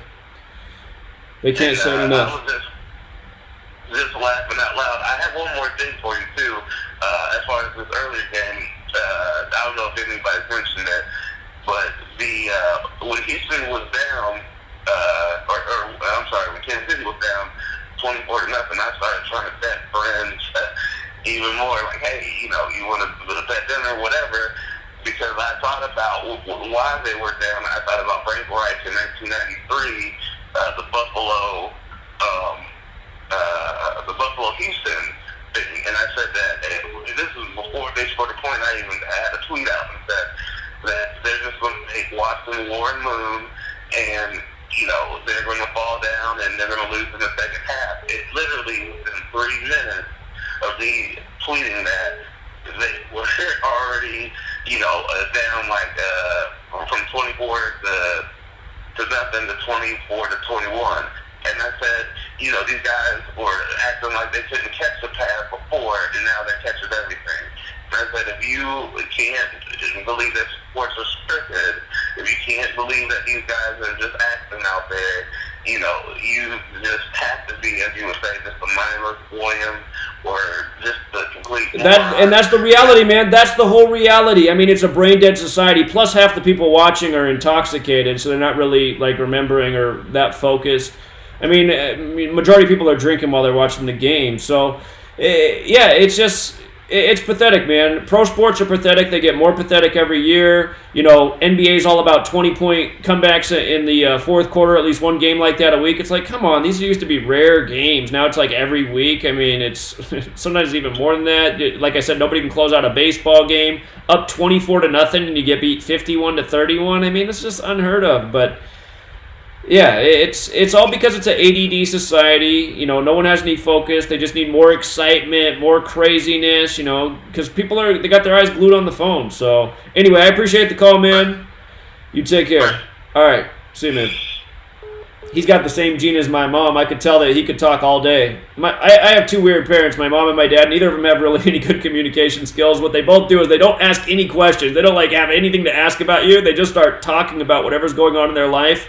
And you can sit there and they'll just talk for hours and hours without even stopping. So anyway, some people are that way. It's like, let's have a conversation, man. I just don't want to hear you talk at me at 30 minutes of your own observations. I mean, that's great, but anyway, try not to be rude to people. So, the trolls are out there. I just got rid of the person who I just blocked in the chat's a legitimate scammer that just hangs around me all the time and instant messages people and asks for money and gives them sob stories. He tells them he's homeless.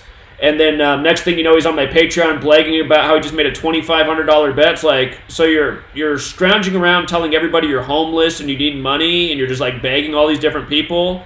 And now you're on here bragging that you just bet $2,500 on a game? Is this what you do? You hang around people and scrounge up money to make bets off other people's money? I mean, and he's always trying to hang around here like he's some saint. It's like, get the fuck out of here, you little criminal.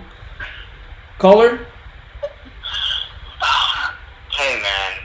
First time caller, long time listener. Something's been weighing on my mind lately. I just gotta ask, man. Okay. Or titties. Okay, I can feel you were trolling. But I'm serious at the same time. You're serious at the same time? How are you serious? Just want to know. Okay. You can just tell just this whole build-up. And plus, I recognize that douchebag's voice. He calls from different numbers, but I hear his voice. I'm like, oh, it's this idiot. So, any of the trolls out here who want to talk shit in the chat, why don't you call in? Tell me about. See, people want to say that I had a bad year, and by my standards, I did. But I mean, let's look at. Here's everything that I gave people this year that was correct. Before last NFL season began, Patriots and Rams, right on the money. Patriots over Rams. That was a big winner. Next sport. Next thing that came up. What was that? College basketball? College basketball. Now, I told people at the beginning of February it'd be Virginia or Duke. I'd put in a future on both of them. Virginia had good odds at the time. When the tournament began with Tony Bennett, 89 losses, I said, now's the time to double down on Virginia. Virginia won the championship. Okay, so that was that. What else? Women's soccer. I mean, that wasn't a big one, but we were gung-ho on U.S. winning women's soccer. That was true. Let's see. Novak to win Wimbledon. That was clear as day. Novak won Wimbledon. Let's see. Tiger Woods to win the Masters. Hit that big. Hit a lot of golf tournaments real hard this year. We nailed a lot of golf tournaments. What was the one where Ches Reavie was at the top? We had two guys we really liked, and they both finished in the top three, including the one guy who won the tournament.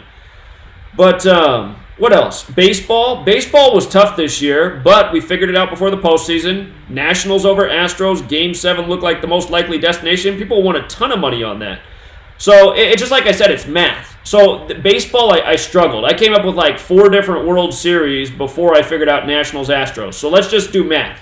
Let's say you bet $100 on 5 different scenarios that come up, the 5 that I came up with over the course of the season. And realize we had to be wrong about the ones we were wrong about to figure out the one that was right. It was like following a trail and trying to understand it. But let's just say you put down $100 on those 5 futures, and you hit on one. Well, the one you hit on paid 20 to 1, and some people got it at 30 to 1.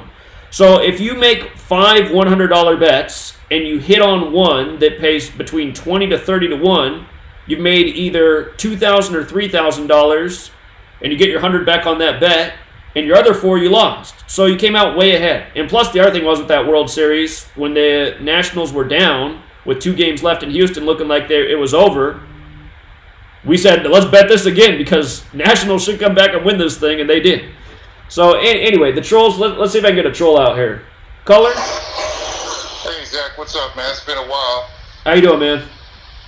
Hey, man, I just wanted to say, even though we hadn't really talked or got along the last time I talked to you, the knowledge that you've given is undeniable. It works.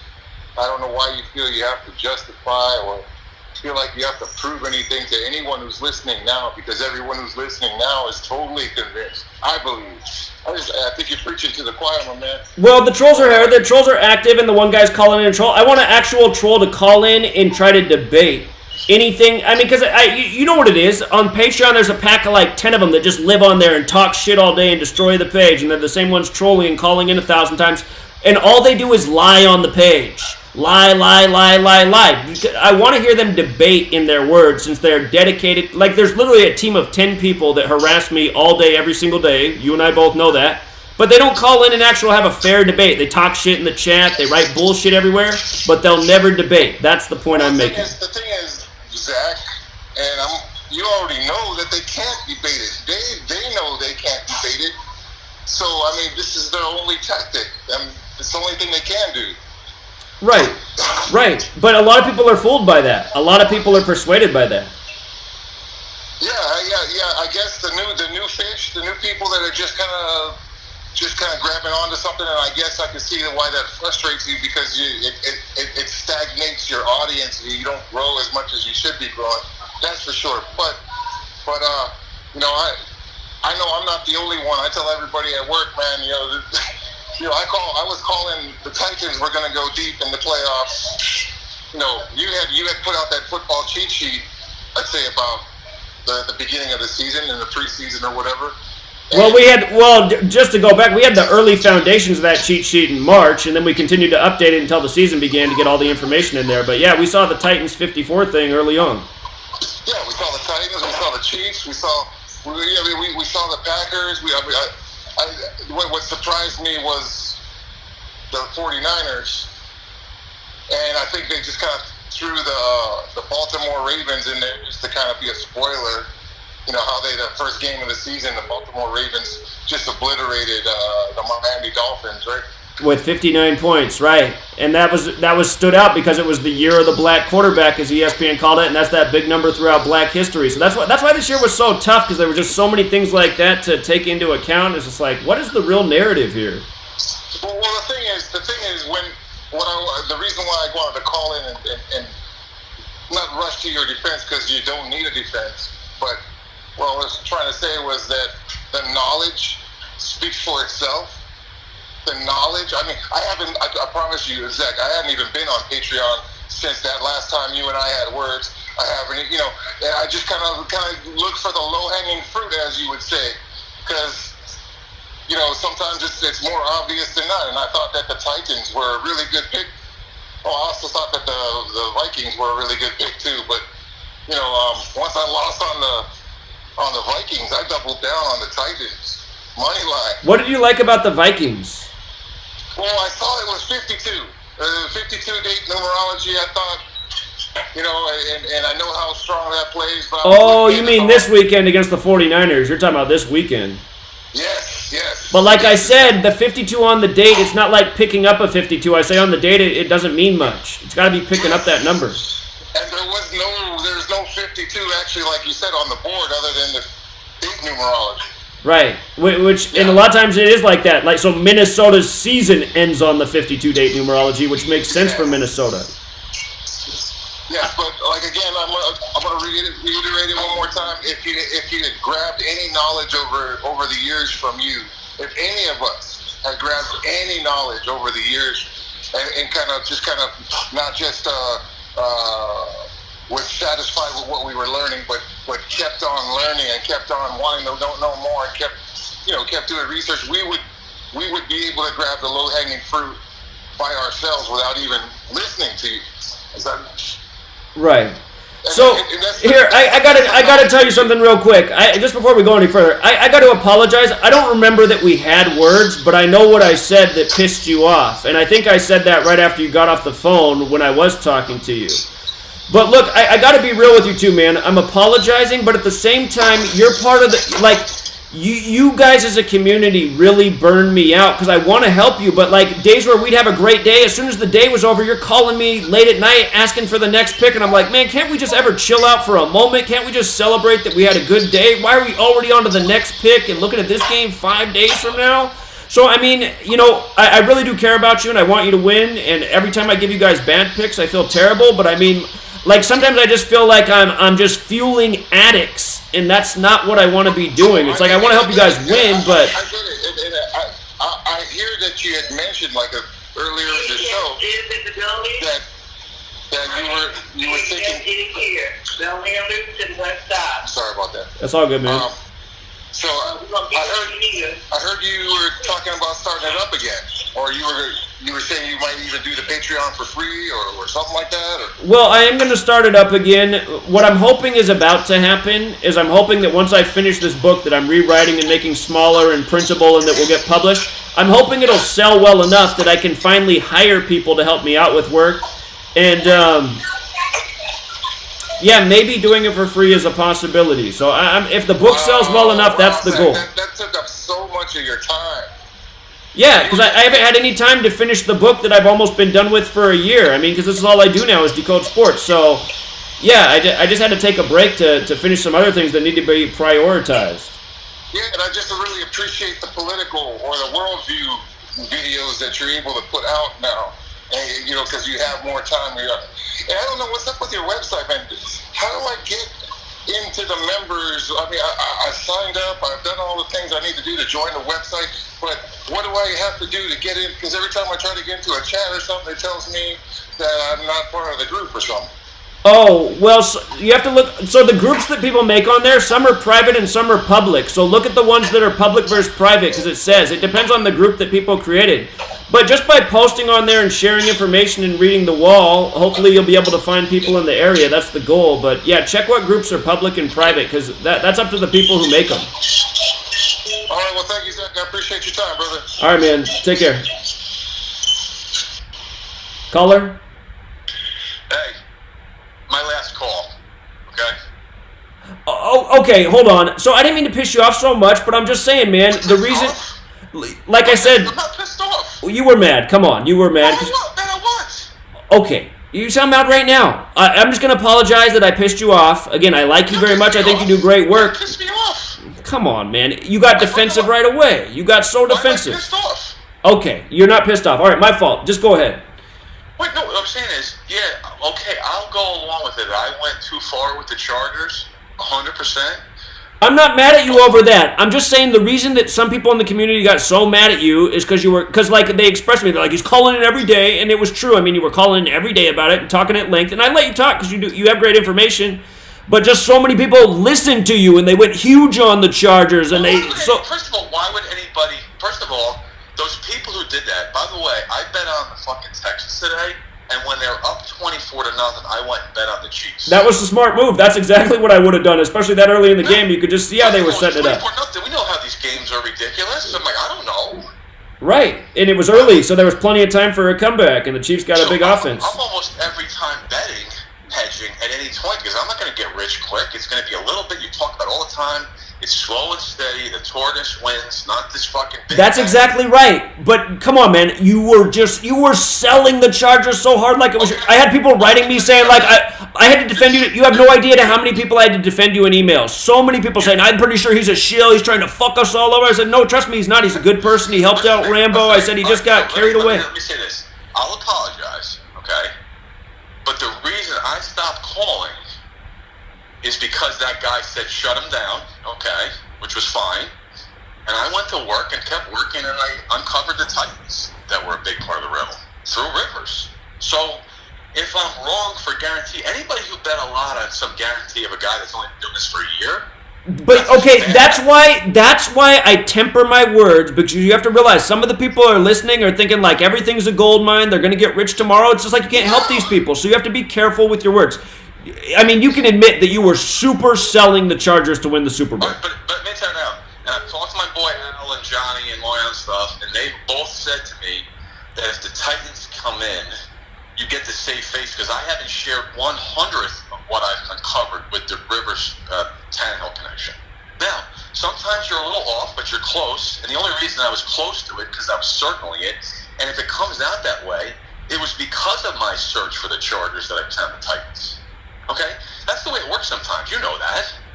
No, I don't disagree at all. That's exactly how it works. But I'm just saying that's why you shouldn't ever be overly confident. My apologies to anybody who lost money on that. And first of all, if I challenge the Chargers, the guy who I put the challenge up to, I'll give $50 to his charity. I'll give it right now. It's not like I didn't do that. But I'm not going to guarantee nothing. I'm just going to provide information. I didn't call about the Titans for 8 weeks. 8 weeks. And guess where we stand right now with our group? Big long shots on the Titans because of the Chargers. Okay? Sure. You were right. I got to let people know who don't know. You said there was something about the Behrendt family, and then there ends up being this big Behrendt death connecting into Nashville, which is the home of the Titans. So, yeah, I mean, your research was good. It just that's why I was saying to you, I was like... Well, see, Zach, you asked me to apologize. I was not aware. Okay, the only reason is because you keep bringing up how people are mad at you. I'm like, well, I mean, to make these people not mad at you, just say, all right, I'm sorry I oversold the Chargers. That's all you got to say. I was not aware that people took my words as gospel and went and bet on them. There's a big community of people listening. You just have to think, like, how it works in the minds of some people. I'm not saying that, I mean, I wouldn't say that anybody was a wise man who went out and bet the house on the Chargers based on what you were sharing, but you were just so excited and confident about it, and you had to realize you'd earned some clout in the community because you'd made some good calls in golf. So people are like, okay, he's been right about some golf things, and, man, he's really loving the Chargers. I'll apologize for that because I didn't realize that there was people that were betting on my, words. Is that I didn't call for 8 weeks because of the Titans. We saw it, okay? So now I'm not guaranteeing nothing. We know there's no guarantees. Until it's fucking over, once in a while we see something that's a guarantee that can't not win, right? But in general, there's a lot of things that don't go right. It's not a fucking perfect science. Well, there's some narratives that are definitely way, way, way stronger than others, and that's where I get confident about things. You last year when I bet on the Super Bowl, I was like, there's no way they're not winning. I didn't know shit then. I think there's no way the Patriots won't win the fucking Super Bowl. It was a very easy riddle. It was compared to this year, it was just 1,000 times easier. But if you go back to our call, and I was was new to this, I was like, no, that championship game, we talked about it. And I was like, that play is everything. The Tua Tagovailoa, that play took a 12-yard loss and all that shit, right? Right, and it was all synced up with the Patriots in Alabama. Yeah, that's why there was just so many things that connected to that outcome for the Patriots. And even when you think it's strong, even when I was watching the Masters and seeing Tiger shoot 70 in the first round and all that stuff, you still got a little uneasy that maybe it's not him. And that's why you can't bet too much. That was as close as a lock as you get. Tiger Woods winning the Masters. No, what I'm just saying is always, but you should always be betting. I've been betting. I stopped betting for 20 years because I couldn't beat the system. Okay, and I used to bet way back, and I remember games friends saying, "Look, that's got to be fixed." Now I didn't know at the time when we said that it was actually fixed. We thought it was just we're crazy, right? I remember. I can tell you the game the night it happened, and somebody from my friend goes, "That game's fixed." We didn't think at the time it was fixed, but it was now. Now I know that, so that's why you can't beat it, but you can't bet crazy. I agree. Even with this knowledge. So I apologize to anybody who lost on the fucking Chargers. Unfortunately, if they got the Titans in at some point, maybe they're lucky we win. There's no fucking guarantees. They could lose next week easily. But I won't make any more guarantees if I call. I'll make that vow. Yeah, you shouldn't. Because I always say that. I said never guarantee anything. I said sometimes there's really great riddles that you can have confidence in, but nothing's a guarantee in gambling. I mean, these people hold the cards. I'll give you this one guarantee. There's very few people that will do more research than me. Well, I believe that, man. And sometimes you might be digging too deep. Because I think that's how you got so confident about the Chargers. I learned. It helps you learn because I was talking to Rambo today, talking about how these things might be changing with this whole world and everything. And maybe some of the things they're doing with what we do and try to uncover could change a little bit, right? We know we're definitely having an impact. It's just like how ESPN took the NHL points off the front of the screen this year in the middle of the season after we're showing every single day how you can pretty much call it like an 80% ratio who's going to win the game based on the points. And the next thing you know, it's not there. And then all of a sudden, after a year and a half of tracking this, they just stopped doing it cold. It's like, okay, something's up. All right, so I'll keep my call shorter and it's limited, but I won't make any more guarantees. How about that? Yeah, and that's you are kind of long-winded. I mean, I can be that way too, but if you could condense it and just hit it with a 1-2 punch, that's the way to go. Long-winded is thorough is a better way to say it. This is true. Long-winded doesn't sound good. This is true, but again, words matter, right? Yeah, words matter. Isn't that we talk about all the time? Words. Yeah. I'm going to tell you a funny story today just because it's funny. Our boy Johnny out Lyon was going to see Dr. Bombay. Right. Okay? I go, we need like Dr. Bombay, like Bewitched. The show. I don't know if you remember the show Bewitched. He was a doctor in the show. I decided to put Bewitched in the fucking Gematria. It matched up with the Chargers in 3 ciphers. Amazing. Out of the fucking blue. Yeah, life's weird. Like how would you come? And when I saw the numbers, I'm like, those are the Charger numbers. And I'm going to tell you one thing and I'll tell you something I should have called to you. Rivers made a trash talking at a game when they won, and he kept saying 90 yard. And I was like, what's that all about? It matched Tiger perfectly in all 4 ciphers. And that was right before the President's Cup. Huh. Interesting. And what happened in the President's Cup? First team to ever come back and win. He goes 3-0. I mean, that was kind of weird, right? Why is he saying 90 yard making that a thing? All right. Yeah, that was strange. And then on top of it, Parsippany is also a perfect match with those 2 phrases. Town right where I live. Huh. And that's 54, and Parsippany's 07954. Interesting. But all right, I'll go. All right, man. Take care. Okay. But yeah, for people in the chat saying that I shouldn't address the trolls, trust me, guys, the trolls have a huge impact on this work. They are very persuasive to people who don't know better, and they've absolutely sabotaged the community on Patreon because they just live on there and talk shit all day and just write lies and circle jerk each other. Nobody else can even get a word in. Paid for trolls from Russia. At least that's where they might not really be in Russia. Maybe they use like some sort of, what do you call the thing to block your connection? It can make you look like you're anywhere in the world. But, yeah, that's where the traffic comes from. So, anyway, yeah, the trolls who harass all day, they won't call in and argue anything. They'll write bullshit all day, but they don't have any real argument. Let's see. Caller? They might not really be in Russia. Maybe they use like some sort of, what do you call the thing to block your connection? Caller, are you just playing my video back through? Hello? Yeah, you're on. You got to mute the video. And then he hung up. Okay, could be trolling too.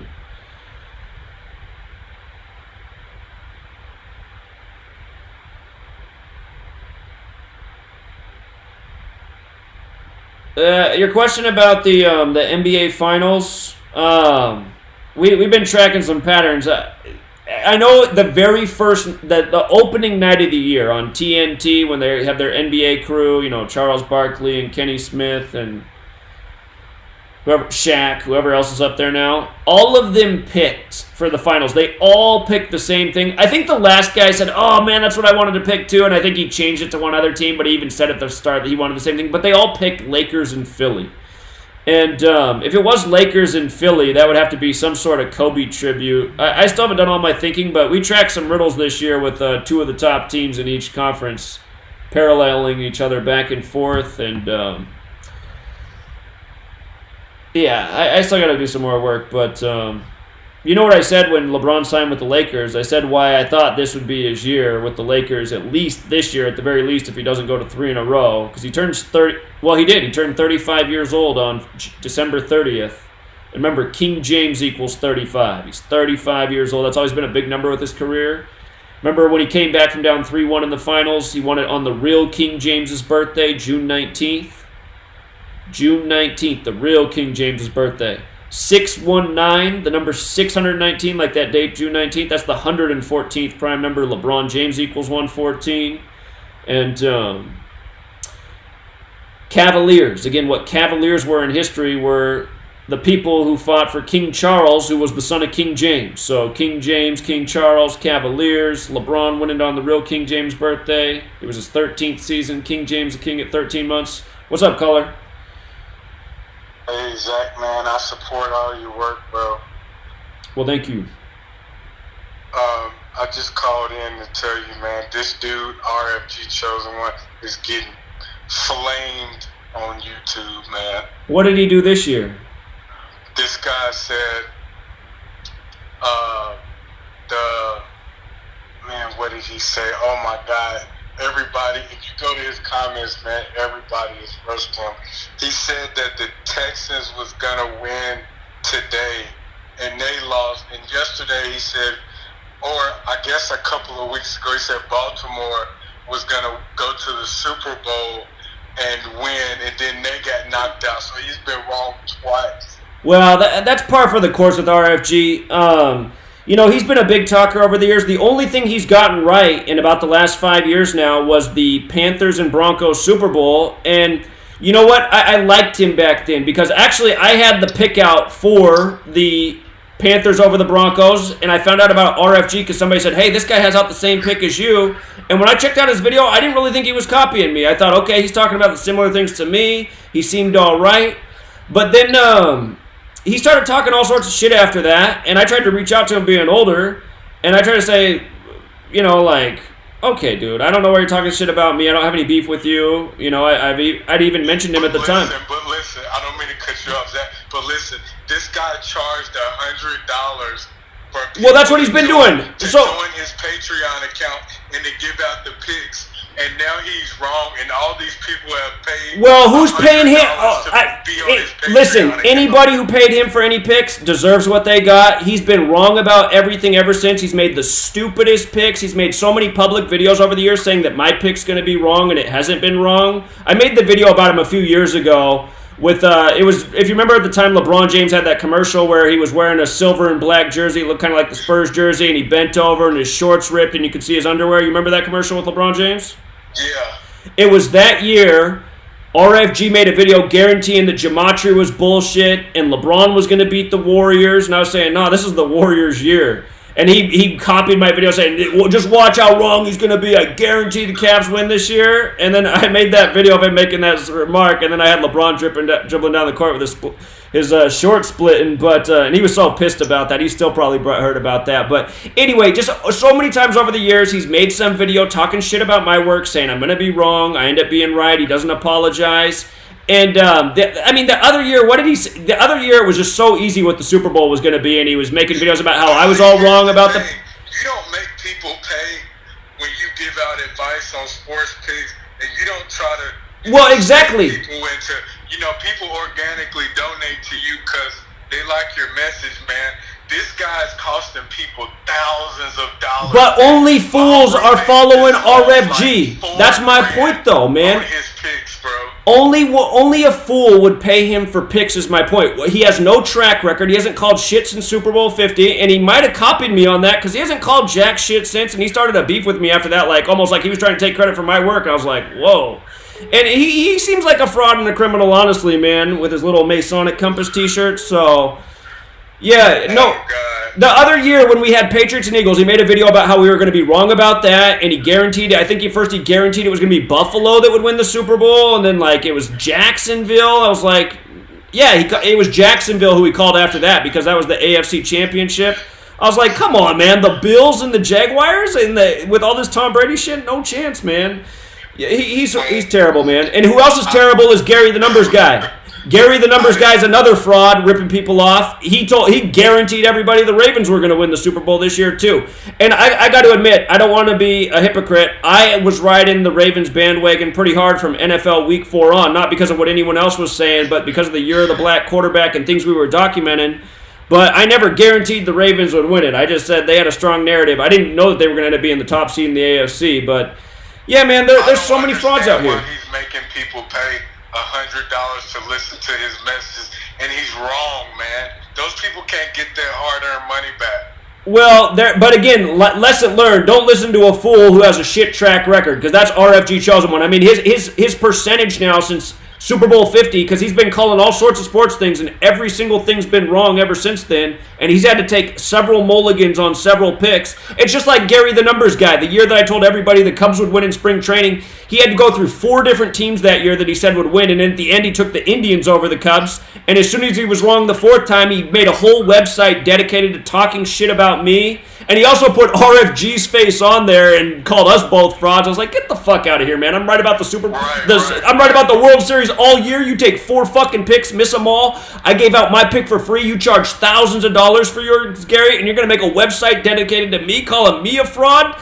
Talk about a JEW. At least you give people the information, and then you let people do what they want with it. You don't say, oh, this is a lock. This is what's going to happen. You kind of let people make decisions for themselves, man. That's why, me and my friends subscribe to you. We listen to you, man.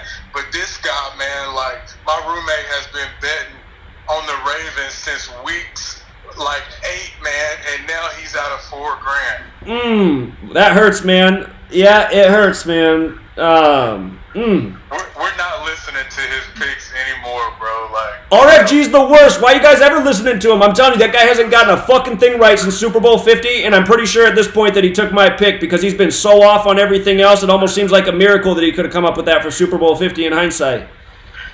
Yeah, man. Well, I'm not going to talk your head off, man. I just called in to tell you I support you, man. Keep up the good work, Zach. All right. Appreciate it, man. You take care.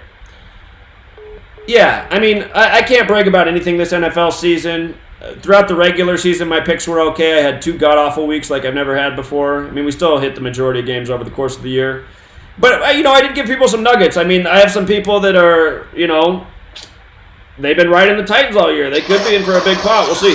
Caller? Hey, Zach, I just wanted to touch that. You just reminded me about time, man. Well, that last caller did. Right around the time I was grabbing onto you, I was listening. I was gravitating toward just information, man, about this Gematria. Was new, and that guy RFG, the chosen one, he was out there at the same time as you. And when you had made that call about the LeBron James and the Cavs coming back and winning the finals against the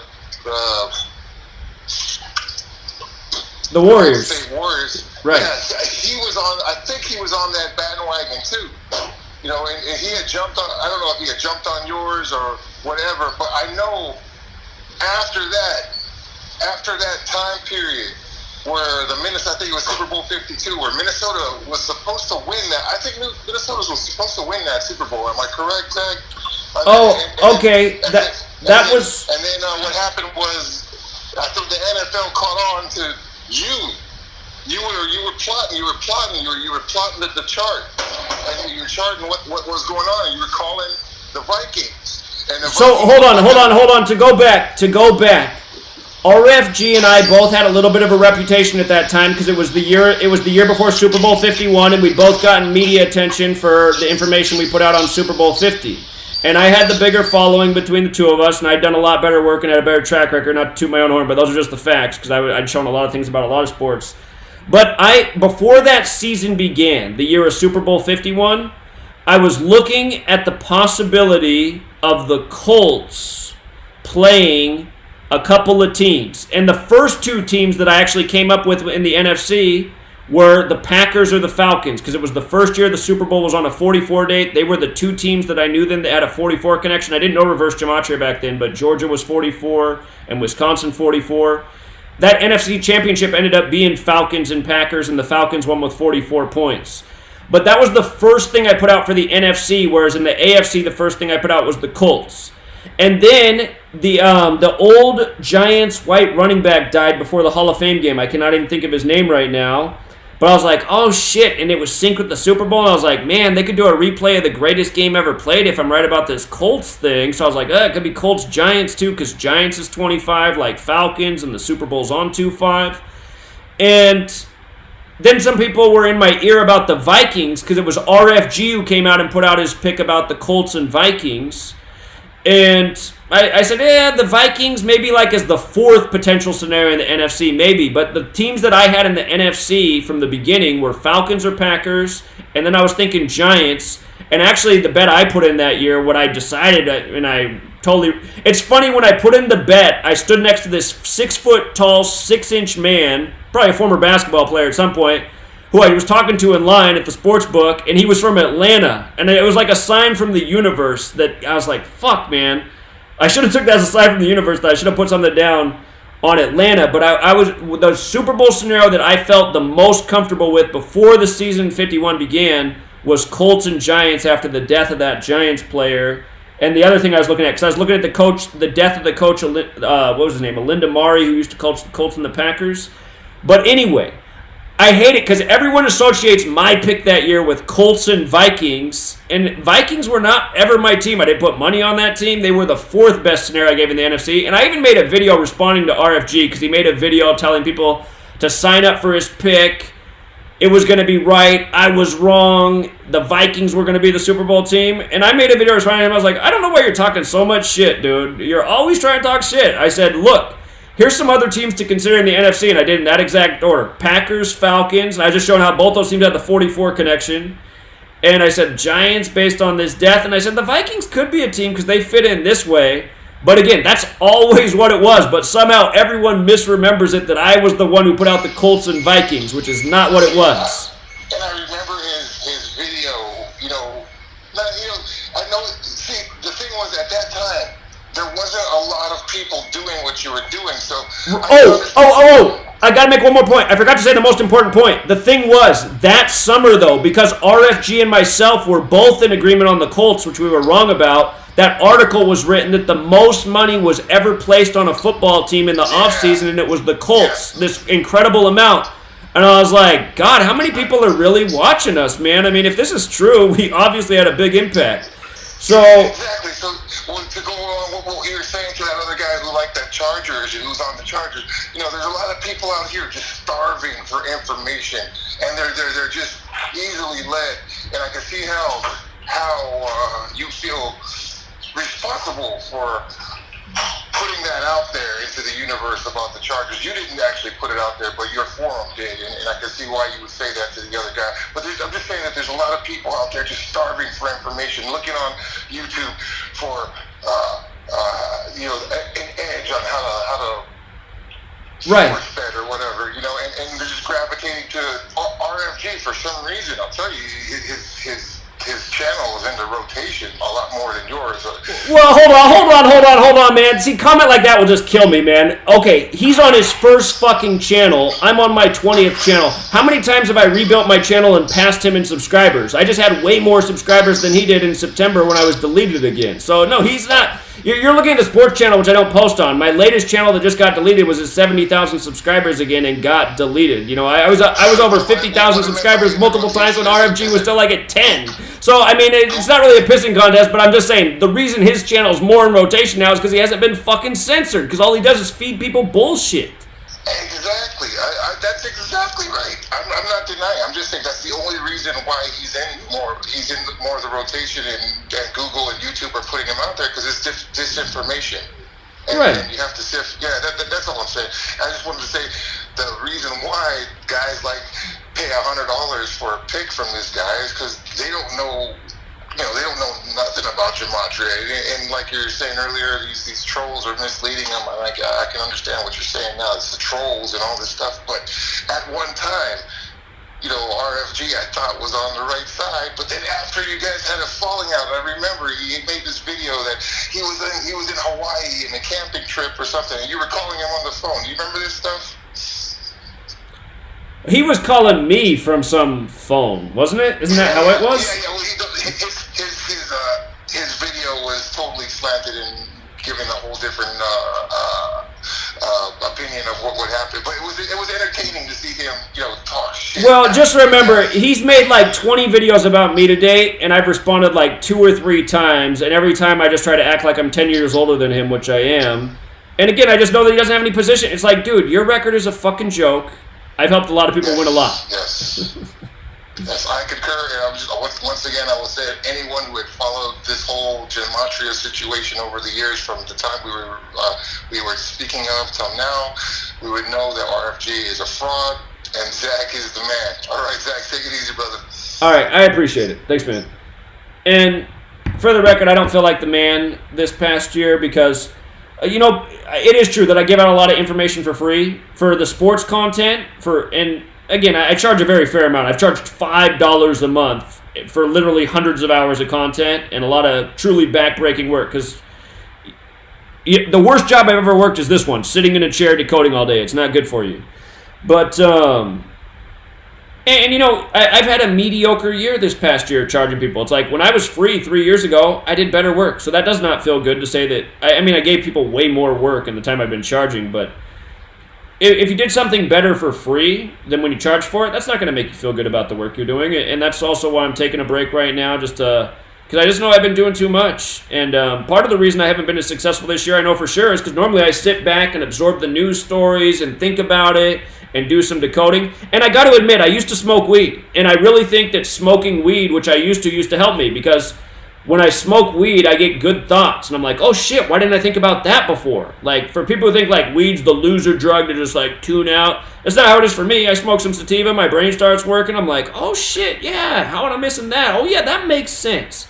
Just like how, like, if you listen to music or watch a movie when you're high, if it's the right strain, like you absorb more, you notice something that you didn't hear before. All of a sudden the lyric makes sense. You're like, oh, that's what they meant. Or you catch the metaphor in the movie that you overlooked before. I mean, there's a lot of benefits to responsible drug use, if you will. And is it really fair to call a plant from the earth a drug? I mean, I really think of pharmaceuticals and man-made shit when I say drugs. But anyway, I used to smoke weed regularly. I think I used to do better partly for that reason. I'm almost entirely sober now. Sometimes I'll have an edible here or there, but my girl wanted me to stop smoking, and that was a compromise I made for Sweet Lady. She was just so sick of that weed breath. So anyway, but yeah, you just can't fight with your woman every day if you're going to be together, you know what I mean? So, and for anyone who smokes weed, it's like you don't want to be fighting with your lady when you're high, because it's like, okay, this just went from good to now I'm even more annoyed than normal. So, but anyway, I mean, this is just real. I seriously think that not smoking weed has caused me to not connect dots like I used to with sports. So, but also grinding every day and not even having time to pay attention to the news stories because you spend all day decoding 30 games and then 30 games the next day. I mean, it takes hours to decode games. So anyway, I gotta reset. I gotta work on this other project right now, finish the book, pray to God it sells. If it sells, I'm going to hire people, the same people in the community that are helpful, and we'll take it to the next level, because that it's like I plateaued. You don't want to plateau in life. It's like this. It's like I did great. I plateaued, and this year was a reset. It wasn't a horrible year, but it was like down year. Like, ugh. Never had so much trouble with the NFL. Never had so much trouble with the MLB. And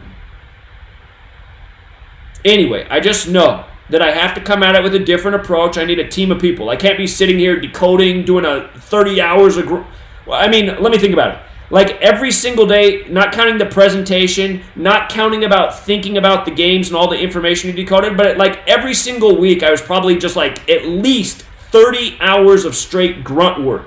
Just alone 30 hours. Just like decoding, copying, printing information. And then you have to go over all this information, and you got to think about it, and you got to make sure you're not missing the riddle. And then you got to present it. You got to do the live stream every day and talk to people about it. Well, I guess you could skip that step, but people like having the live stream conversations. So, this is what I've been doing for over a year. And I just realized I'm not as effective this way. Yeah, I'm getting through a lot of stuff. I'm putting out a lot of information, but it's like a quantity and not so much a quality. Well, I wouldn't say that I gave out...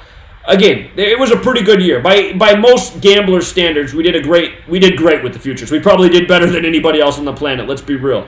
We dominated a lot of things. But even still, it took me too many tries to figure out the World Series. At the beginning of I don't even want to jinx anything with the NFL, but my second favorite scenario that I gave out for the NFL Super Bowl, those two teams are still alive. So, it might not be all is lost this NFL season, but normally I can nail it and see which teams it is and not have to say, well, you can take this scenario and maybe this scenario, because that's how this year's been. And, but again, I always teach people, nothing's a guarantee. It's about following the information. It's about being smart. It's about being the tortoise. And, I've had some falling out with some people that are in this community that support it. The gentleman who called in earlier this year, I did get mad at him one day. Some of you guys might have been listening to that live stream. I don't mean to offend him, but I said, come on, man. You've won a lot already gambling this year. We just won. You're calling in for another pick. Can't we just chill out for a minute? I know you got kids. spend time with the kids.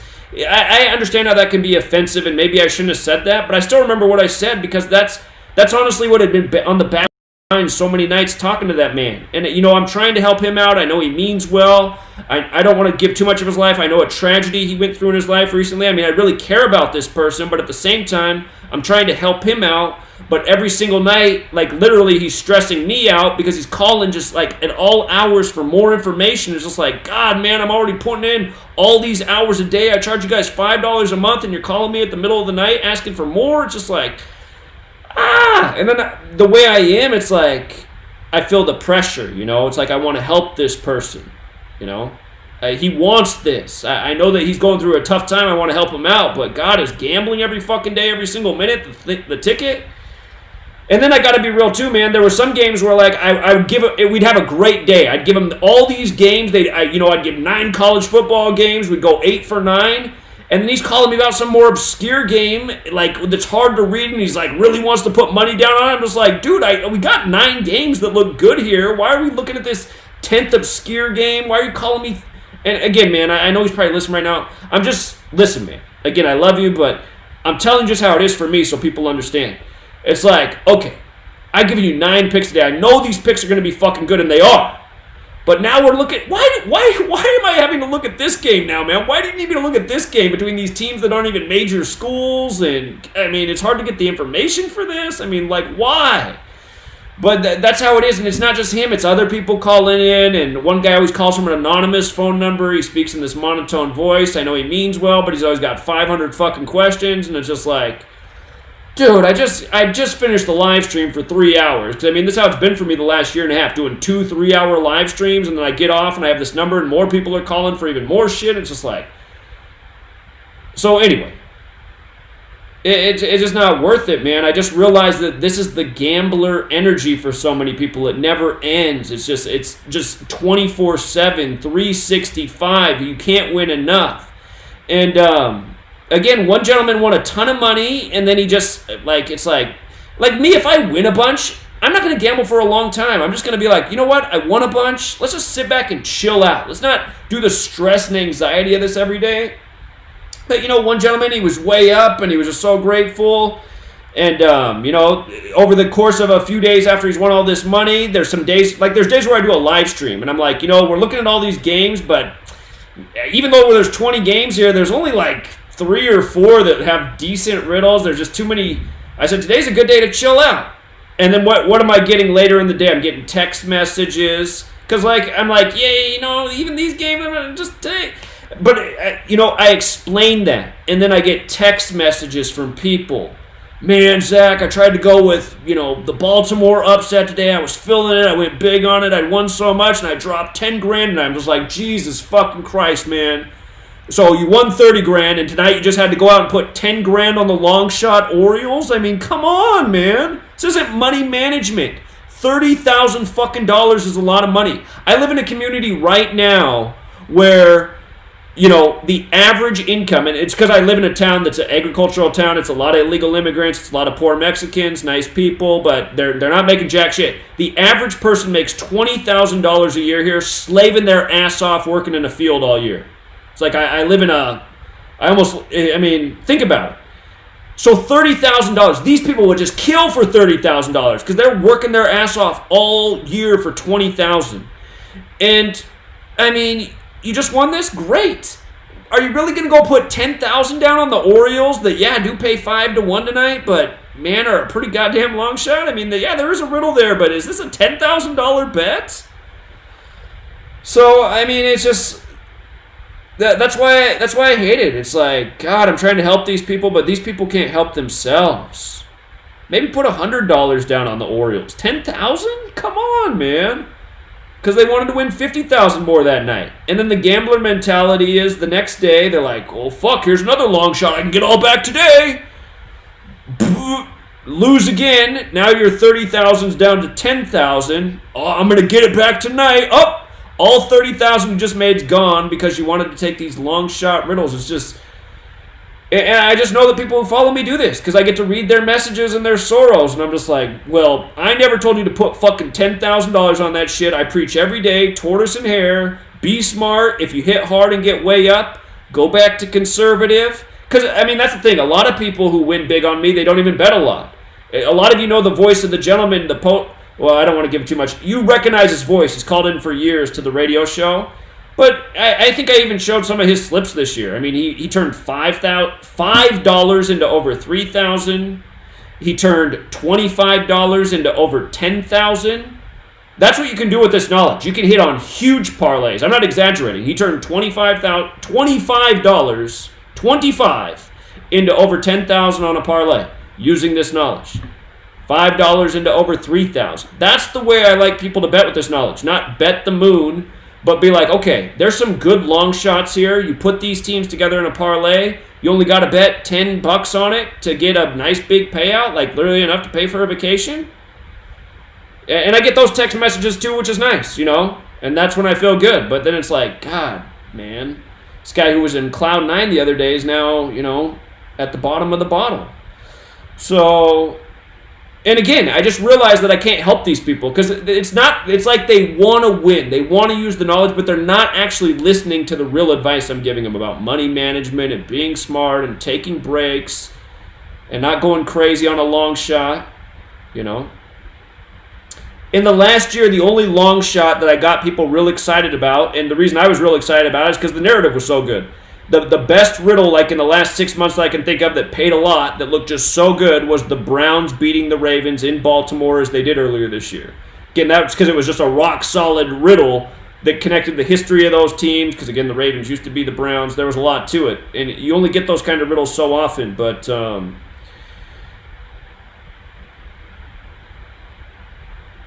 Anyway, I'm just ranting now. Waiting to see if any trolls called in. I'm sure they're too busy trolling on the wall right now, talking shit. But,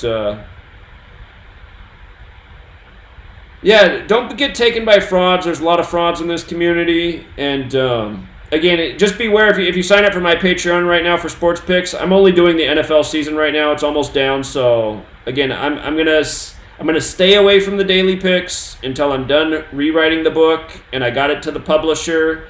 And my hands are all washed of it. And I anticipate that's going to be about the end of February. That's my goal. and then I will get back to daily picks. But for those of you guys who still support while I'm gone, I'm very grateful for that. Again, all the money helps for this cause. Again, my goal is to help unite the community, and I think I've proven that. I just opened up that Free to Find Truth website. That's an expensive project to try and help people organize and communicate. And for those of you guys who are into sports, if you go to freetofindtruth.com, again, that's the social media website for truth seekers. There's people on there sharing sports shit every day. There's a forum for sports stuff. So, I mean, there's a community of people you can work with for free and learn from others. But, yeah, anyway, I just got to finish some projects that should have been done a while ago. And again, for me, it is a money thing right now because I want to hire people. I want a team of people to help me out. I want to be able to travel. I want to be able to go to the sports games. I want to be able to go to the news sites and get the word out about this. Trying to change the game here. Yeah, let's take a call from Montana real quick. Hi, Zach. It's Austin. What's up, man? Don't feel too bad about this year with the NFL. I mean, you have an amazing track record, and the Chiefs and the Packers is still very possible. I'm not saying anything, but no, I hear you, man. I mean, I do have a good track record. It's just I have high standards, and I haven't met my standards this NFL season. That's just how it is.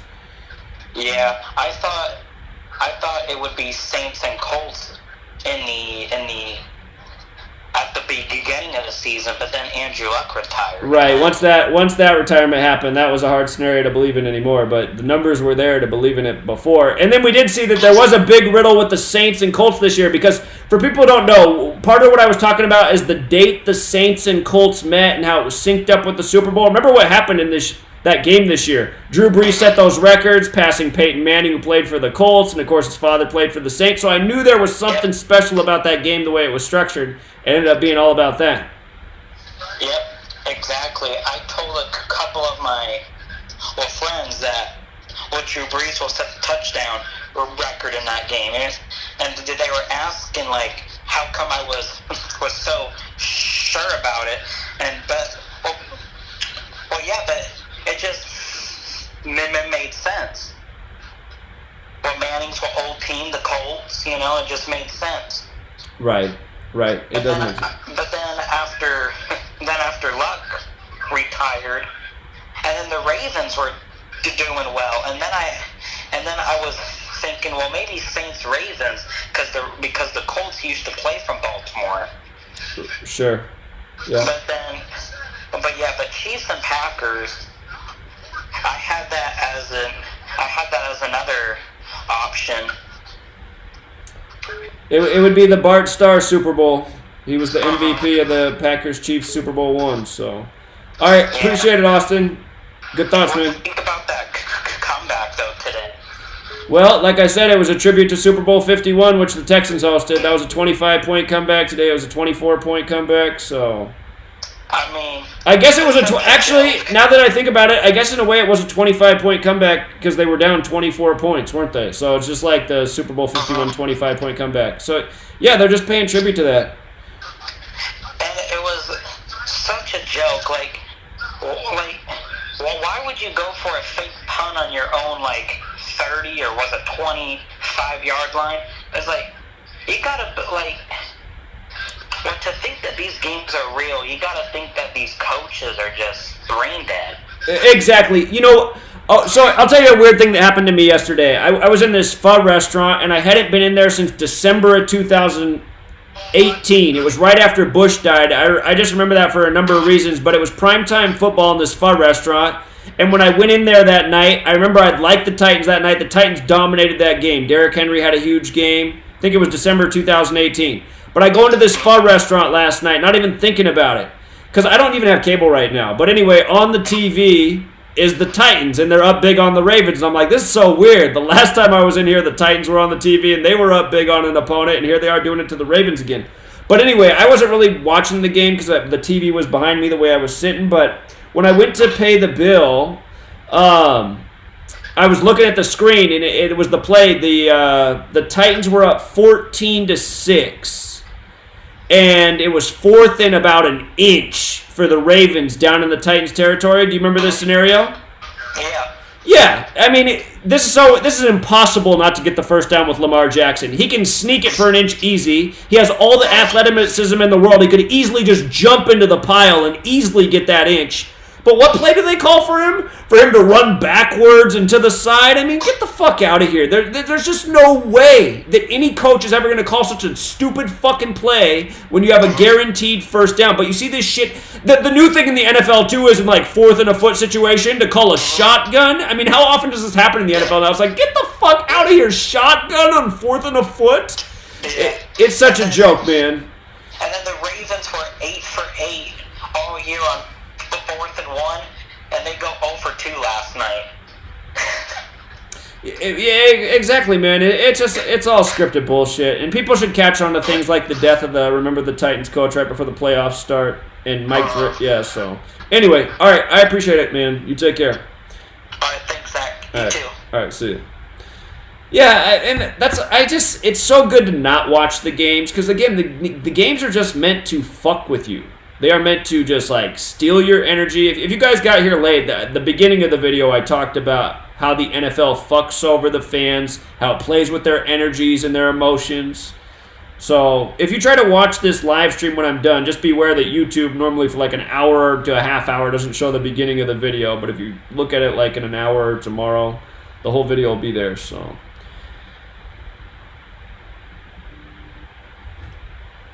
Here's the biggest Titans fan in the world. What's up, man?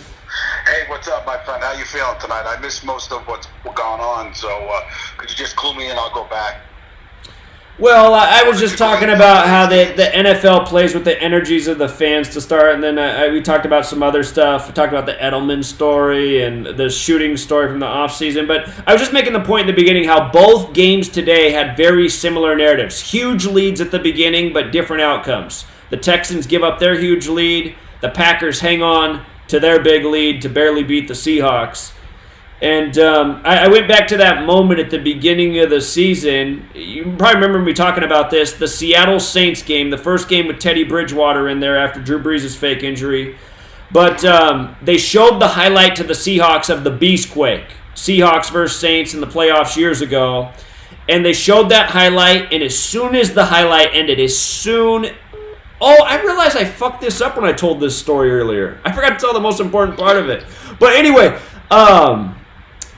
okay, so here it is. So they showed that highlight, Marshawn Lynch, Beastquake, and then as soon as the highlight ends, and I mean not even a skip of a beat, as soon as the highlight ends, it comes out of it, and the Seahawks are handing off the ball to, I believe, Carson, their running back, and he has a 33-yard run where at the end of the run, the defender punches out the ball. The Saints pick it up and run it back for a defensive touchdown. So this huge momentum swing from this great highlight to this great run, the longest run of the Seahawks season, to a defensive touchdown that now makes the game all of a sudden a big lead when it would look like the Seahawks were driving to rally. And I told this at the beginning, but I fucked up because I forgot the most important part of the story. So the Seahawks' next drive, the Seahawks' very next drive, Russell Wilson scores a rushing touchdown. And the announcer in the screen immediately puts up the stat. Russell Wilson's first rushing touchdown since whatever date it was. But right away I plug that in and I go, oh my God, look at that. Russell Wilson's last rushing touchdown was exactly 666 days ago. 666, the number of the beast. And they just showing you the highlight of the Beastquake. And again, beast equals 47, like Seattle's on the 47th parallel. But I was like, look at how they're just fucking with the fans. This game's a mind fuck. It's meant to drain their energy. Now you get this trip. They're talking about the Beastquake. Russell Wilson goes in for his first rushing touchdown in 666 days. I mean, it's just... It's a mind screw. And I'll tell you what, brother. You know, I just got on my motorcycle today. I went along the beach because sometimes you put too much time, too much energy into this. And like we've had a discussion before, you get to a point of diminishing returns. You just got to go reset. And I did hear you talking a little bit about that. So do what you got to do, brother. I'm with you. I got your back. You know, I'll be looking forward to. When are you going through their next decode on the NFL, sir? Tomorrow morning. Well, for you early afternoon. You're on the East Coast. Around 1 or 2 p.m. your time. And real quick, sir, what are you feeling most closely. Who you leaning towards? I know it's been a difficult year, but I tell you what, you're still unbelievable with this stuff. Well, even though we're down to 4 teams, I still got to do my homework. I got one scenario left that I gave out at the beginning of the season that can hit. The dark horse team is still there, the Titans. But, I still got to do some more brain scanning on it because, I mean, it's fucking hard. The whole Packers and Chiefs thing's there, but again, Shanahan, the Super Bowl's 50 days after his birthday. San Francisco and Chiefs is 50. It's the 50th Super Bowl of the modern era. It's like, this year, man, just everything is so tight, so... What do you think about that thing that I told you earlier? I know I've been on the Titans for a while now, me and my buddies, with this Chuck Merriweather being, dying, 100 days before the Super Bowl. Well, that again, the last 2 years we've tracked very clear connections between the World Series and the Super Bowl, and in a lot of the years we've connected the connection with the Royal Rumble in the WWE. Again, this year the Royal Rumble's in Houston. World Series just lost with Houston, and Houston Oilers. And what happens? Exactly. The founder of the Tennessee Titans. The Titans are the old Houston team. Right. And the NFL season began with the weird Andrew Luck story, who has all the Houston connections, retiring on Vince McMahon's birthday, who runs... So, yeah, there's definitely something about Houston, and the Titans are the team that are obviously carrying the Houston tradition. So, I mean, it's not out of the question. Mike Vrabel said he'd cut off his dick. We're in the era of all this transgender stuff. Again, the death of the... remember the... Yeah, my buddy out there in Arizona caught that. That was great, man. Fine, man. We find some good stuff, man. But listen, get some rest, bro. I know you've been working overtime, and, if you got to do an edible or two here, you got to do what you got to do, man. That makes you feel better. And if it's clearer, bro, it's all good, man. It is a plan. So just peace out, brother. I'm glad I was able to clear my head for a few hours because this does become consuming, man. It can overwhelm you in that. To me, I'll never be overwhelmed because I got a spirit that transcends this world. And I know you do too, brother. So keep the peace and look forward to listening to that decode. What time you going? Your time? You're thinking tomorrow? My goal is to start at 11 a.m. Pacific. That's 2 Eastern, so. All right, partner. Peace out. All right. Ciao, ciao. All right, I'll see you, man. Bye-bye now.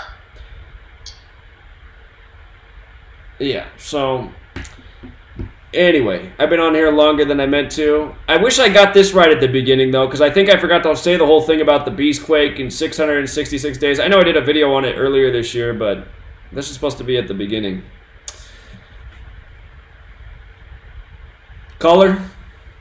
Hey, Zach. Yeah? Leroy Kincaid in Philadelphia. How you doing? What's up, man? Listen, 4 weeks ago, okay, I've been following you for like a year now. 4 weeks ago, it was Dallas playing Detroit, okay? I watched the whole game. Fourth quarter.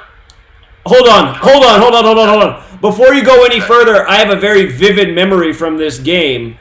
And I just want to see if you're going to say the same thing as me. So back when this game was going on, where the Lions got ripped off, there was this popular commercial for Dodge, and the Dodge commercial, the Dodge logo turned into the Star of David. And maybe you were talking about something totally different, but they showed that commercial at the same. This was at the same time the Cowboys were about to start their comeback against the Lions. So they ended with that commercial, and then they came back and they were showing the sun over the Texas desert, and they put this like some sort of graphic on the sun. So the sun, instead of looking like like how we normally the sun with the bright rays coming off, they made it into the Star of David, which also kind of looks like a sheriff's badge, and it's the Lone Star State. But it was like perfect because it was from the Dodge commercial with the Star of David to the Texas sun with this graphic over it to make the sun the shape of the Star of David. And then right from there, this game just got totally lopsided, and the Cowboys came back and beat the Lions. But anyway, when you said that, I was just like, oh, God, I remember that. Is that what you're going to say, or are you talking about something different? No, that wasn't what I was going to say, but what I did see was the first time I ever saw it and watching football since I was a little kid. Okay, so it was the end of the game, like 5 minutes left. Detroit is at like the 5-yard line. They're going in. Okay, the score is 35-21. Detroit scores. The score is now 35-27. 5 minutes left in the game. 35-27. Detroit, instead of taking the extra point, right, keeping within 7, they go for a 2-point conversion. 5 minutes left, losing by 7. They're going for a 2-point conversion. I'm like, why the fuck are they doing this? Why wouldn't you just kick the fucking extra point and then go from there? And of course, they didn't make the 2-point conversion. That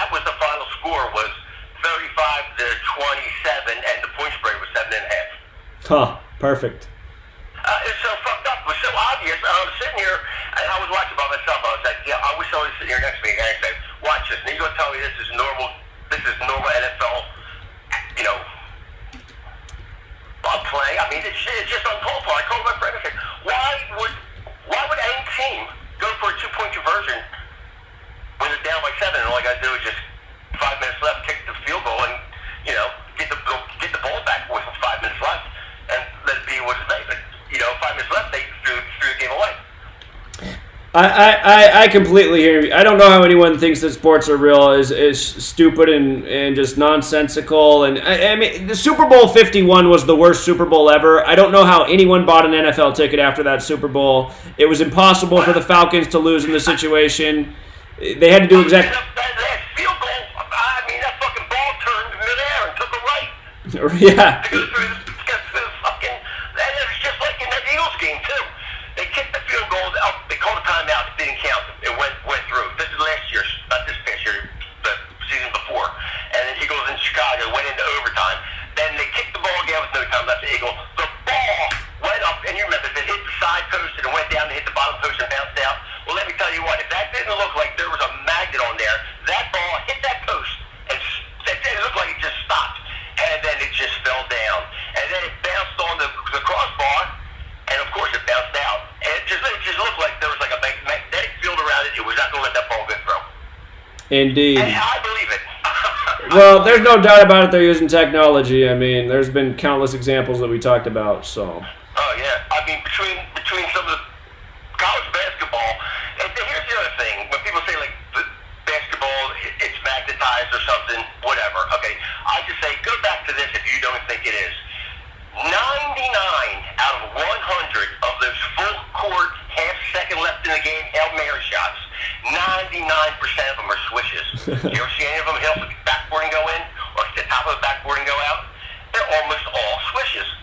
Well, the backboard factors in too. However their technology works, it does work with the backboard. Some of them are backboard shots, but you are right. A lot are swishes, no doubt about it.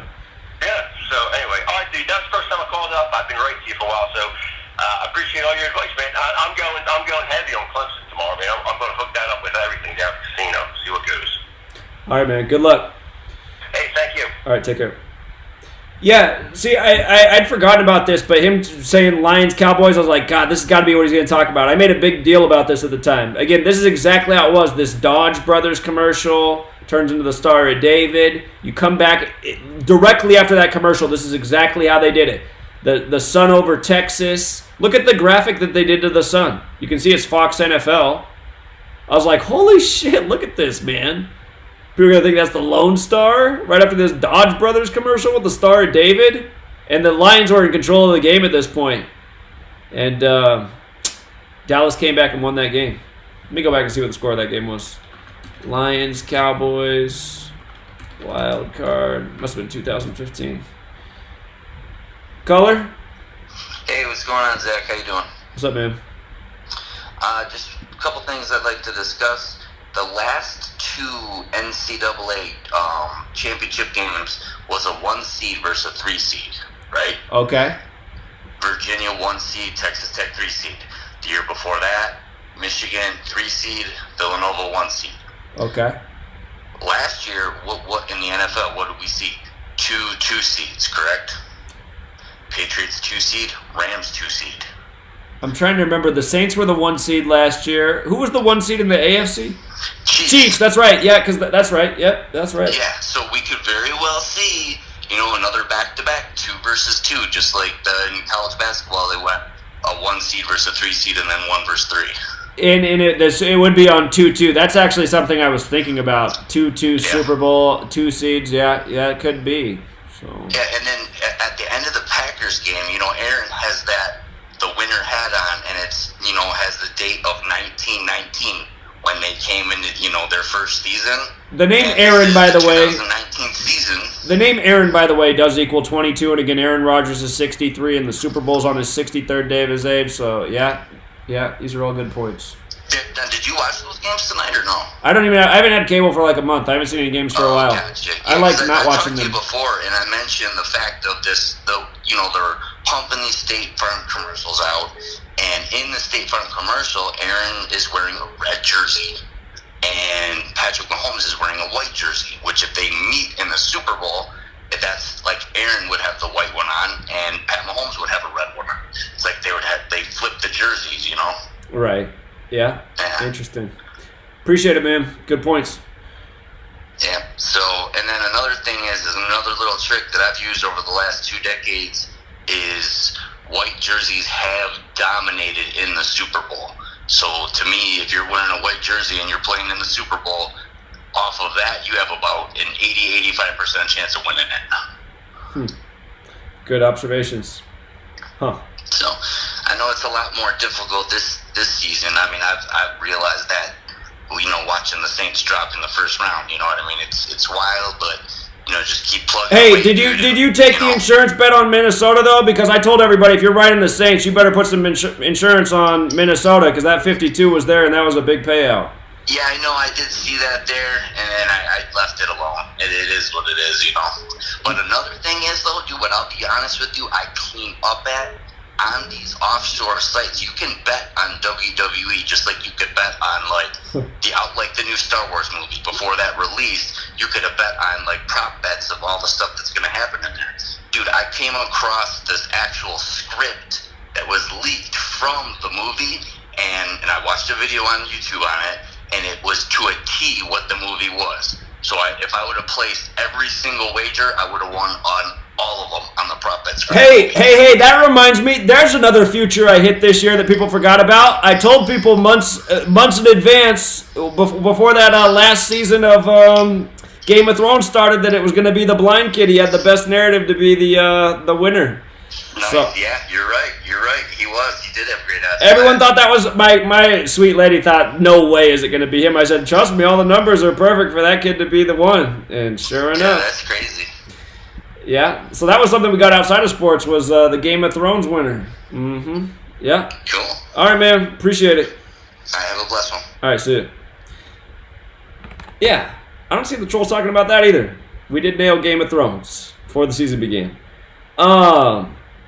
This Cowboys and Lions game that did the Star David thing, just when you know Gematria, you can see why the score is what it is. You see how the Cowboys won with 24 over the Lions. Lions is 24, and see how there's 44 combined points? Here it is. Lions 24. Remember how this year on Thanksgiving, the 2 Lions and Cowboys games, both teams ended up 6-6. Thanksgiving is 66, and I forget, there was something to the other game with the 66 too, but anyway, Lions 24, and then Detroit's 44. Caller? Hi, Zach. What's up?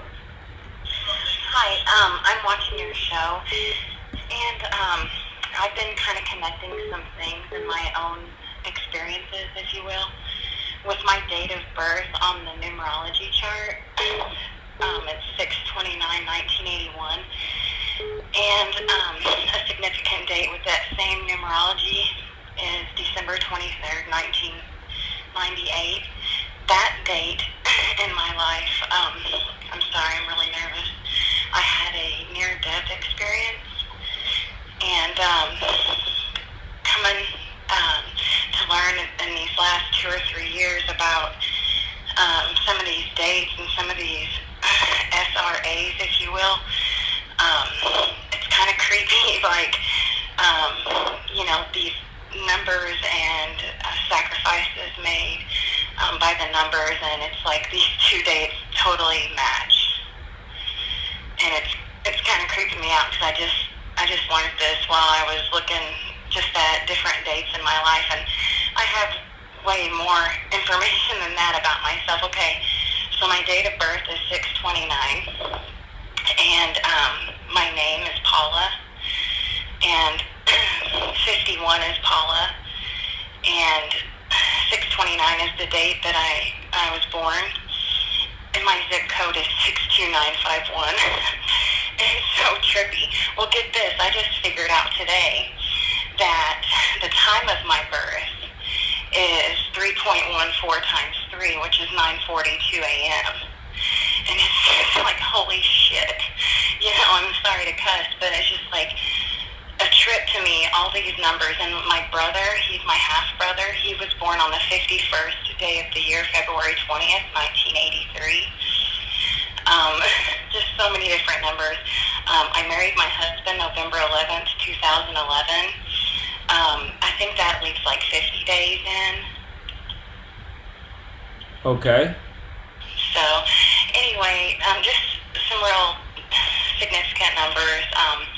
My grandmother's name is Marlene, and it's said that Marlene is like, I don't know if I'm using the right term here, like a conjunction of Mary and Magdalene. Anyway, I'm not saying my grandmother is Mary Magdalene. I just have learned so much here in just words and numbers and dates and so many different things. I typed in my name. Ma'am, I really appreciate it. I don't mean to be rude, but you know I've been on for a long time, and I'm trying to have I know people want to call in and share stuff. That's kind of what my Wednesday night radio show is about. But when I get on and talk about a topic, I appreciate when people call in about that actual topic. You know what I mean? I understand it. It's taken me a long time to get up enough courage to even call you. Okay, well, you know what? Since you're saying that, you know what? It's near the end of the show. Please continue on then. Okay, well, I typed in my name, my married name, and it adds up to 999 in Jewish Gematria. It's just a trip to me. I would have graduated in 99 had I, finished school. And that wreck that I was in, of course, happened when I was 17, so I hadn't quite graduated. And a lot of significant things have happened, but I don't want to keep you too long. I appreciate everything that you do, and I hope everyone has a good night. All right. Thank you so much. You take care. All right. Call me on Wednesday. You have a good night. Okay, and her just bringing up the point about 99 in high school, I just have to say something. Did you guys see that there's a news story about a shooting in Mexico, and the shooter was inspired by some video game called Natural Selection? Do you know what they're doing with that bullshit? That's the Columbine shooters, because they had the shirt on with the Natural Selection, and I forget what the other one had. Some other Darwinian thought. But it's just like... I'm sure if I look into that Mexico story and decode it, I'm sure there's all sorts of numbers that point to Columbine. Just like how this past year we had the woman who was enthused with Columbine and they had to lock down like every school district in Colorado. And then she was found dead naked in the woods, as if that makes sense. Hold on, let's take one last call and wrap it up here. What's up, Victor? Hey, what's going on, Zach? What's up, man? Tough NFL season, Zach. Definitely very confusing. Oh my God! Yeah, it's the season from hell. So. Yeah, I know it's been interesting with everything going on, but if I can, I just wanted to say something about that gentleman, the Chargers guy. Not anything crazy, but I don't really remember his name. I actually don't know his name either. I just know his voice. Okay, yeah. So what I wanted to say was, there was generally no problem. I don't have no problem with that guy. But it was kind of just like the aggressive kind of nature. I don't know if he has short-term memory, but he kind of was taunting that Chargers team. Oh, he totally did, man. He did.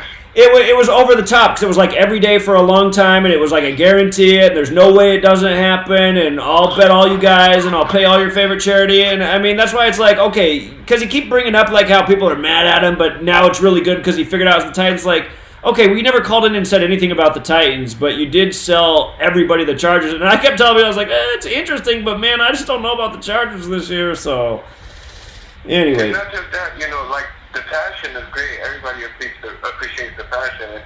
And I think generally no one person is going to, like, even though you've proven that one person can solve it, you know what I mean? But normally, with how crazy it's been, the more amount of people getting together doing this makes more sense. But he also was name-dropped in Rambo when he was referencing stuff, who's also very credible. So to assume that nobody was going to take that information when he was saying, oh, you can bet the house on and blah, blah, blah, I kind of like assume it's kind of like dumb. Sure, man. I mean, he called in a lot. It was like he was really trying to sell it. And see, that's why I was saying you should apologize for that, because, I mean, you did, like, call in, like, every day for weeks just telling everybody, like, Chargers are it. It's Chargers all the way. It can't be anybody else. And I was just like, I mean, I kind of let it go on, but every time he did, I was like, I don't know, man. I know you're really on it, but I just don't know about the Chargers. So. Yeah, no, but, you know, I just thought he kept bringing up my name, so I just kind of wanted him to know, like, there's no bad blood or anything like that. Like, everybody's doing the information, you know, it's validated, so it's not like a versus anything, kind of like me versus anything like that, bro. It has nothing to do with that, you know what I mean? Right. Yeah, you're absolutely right, man. And I think it was good that we talked about I never tonight. called nobody out, Zach. You know, I never come across like that or anything like that. And even when I've never said anything about it, like, he continues to, like, say something about it. So I just want to say, bro, you know, we're all in here for the same reason, and he's very passionate, you know, so that's appreciated, you know, but just it's not about, you know, even pounding your chest when you get it right. Like, that's not the first thing to do, you know what I mean? The Titans were one of the first 4 teams that you had to identify before the season started as of 54. So even to get it right now, it's not like you're the first person who said the Titans. Right. And you know, I didn't sell the Titans real hard, but I know exactly what I said at the beginning of the season. I had a good prediction about the Titans. I said they're a dark horse team. I said I like that they got Tannehill. I said I bet anything Tannehill takes the starting job this year. He's from Miami. The Super Bowl's in Miami. Could be a playoff team this year. Super Bowl, though, just seemed like such a dark horse, even knowing that narrative about Mike Vrabel saying cutting off his dick. But I do got to admit, man, when that Remember the Titans coach died right before the start of the playoffs, that did have my eyebrows up, and I was just like, God, really? Is it going to be this, man? There's so many narratives this year. So, yeah, man. Yeah, there definitely is a narrative there. I think long term, whatever is in play is going to happen, but I think now it's kind of to the point where the leagues, there's so much money behind it and so much control with the media that they're able to put out specific things right now to kind of take us off track. That's what I think is going on. Well, there's just no doubt about it. We saw it the other year. The other year when I really liked the Patriots and Eagles, a lot of people thought that when Carson Wentz got hurt, the Eagles had no chance, even though I said, I'm sticking with Nick Foles, man. The odds are even better now. He's got the right everything. But that year, what took a lot of people off the Eagles was a story that came out around the same time, and it was about Matt Ryan giving birth to twins, and it was synced up with the date of the Super Bowl, and everyone was like, well, that could be like twins, 2 Super Bowls back-to-back, and the Eagles just lost their player, and they're another bird team. And this is the way everyone started, not everyone, but a lot of people who were following me started thinking, and they were in my ear that I was wrong about the Eagles, and it was going to be the Falcons. I was like, I'm sticking with the Patriots and Eagles, man. The narrative's solid. But, yeah, that is what they're doing. So. Yeah, definitely. Like, you know, I always appreciate generally the work first before any of the sports thing, and I understand what you were saying, that people could definitely be like here for the wrong reasons, and that gambling aspect definitely takes control of people. So. Oh, I know it does, man, because I'm the one that's, like, I wish I had another live stream where I had a camera going here all season answering people's phone calls, and it's just like, this needs to be the behind-the-scenes YouTube video. So. Yeah, I can only imagine what that looks like, Zach, like the behind-the-scenes stuff. I know it's got to be even crazy. You know, everybody wants to have access to you offline to kind of get their ideas across and be a friend, you know what I mean? Well, and that's how it's been for over a year, because I sit here and do the thing all day, and then I answer the calls all day, and some people really call every fucking minute. Like, it's just like, okay, you're kind of abusing the number, man. Like, come on, man. Not this many calls a day. So. Yeah, there's got to be a long-term goal behind that, behind this, at the end of the day, like you preach all the time, so. Yeah. Definitely, Zach, I just wanted to say hello, and have a good night. All right, keep up the good work, Victor. Take care, man. Bye. And again, for the people on my Patreon, I linked Victor's page, I linked Rod's page. I'm happy to link a few other people's page if they get the information to me, but they've taken over the daily decoding. I'm happy to give them as many of my people who want to just continue on with the daily decoding. I trust Victor and Rod to do the work. I know they work hard and have good minds.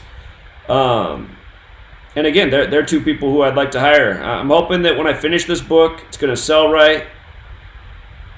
I keep messing around with the tone of the book. Sometimes I think the book just needs to be a rant, but then I'm worried if it's just ranting Because it's like, this stuff does need to be ranted at the world, man. But because some people like the rant energy and it's more entertaining and funny. But I realize if I write it that way, some people will be like, okay, I can't do this. This is too much. Maybe I need to write 2 books with the same message but delivered different ways. Anyway, let's wrap it up. Been on for too long. And do appreciate all the people who support. Till next time, Truth Seeker.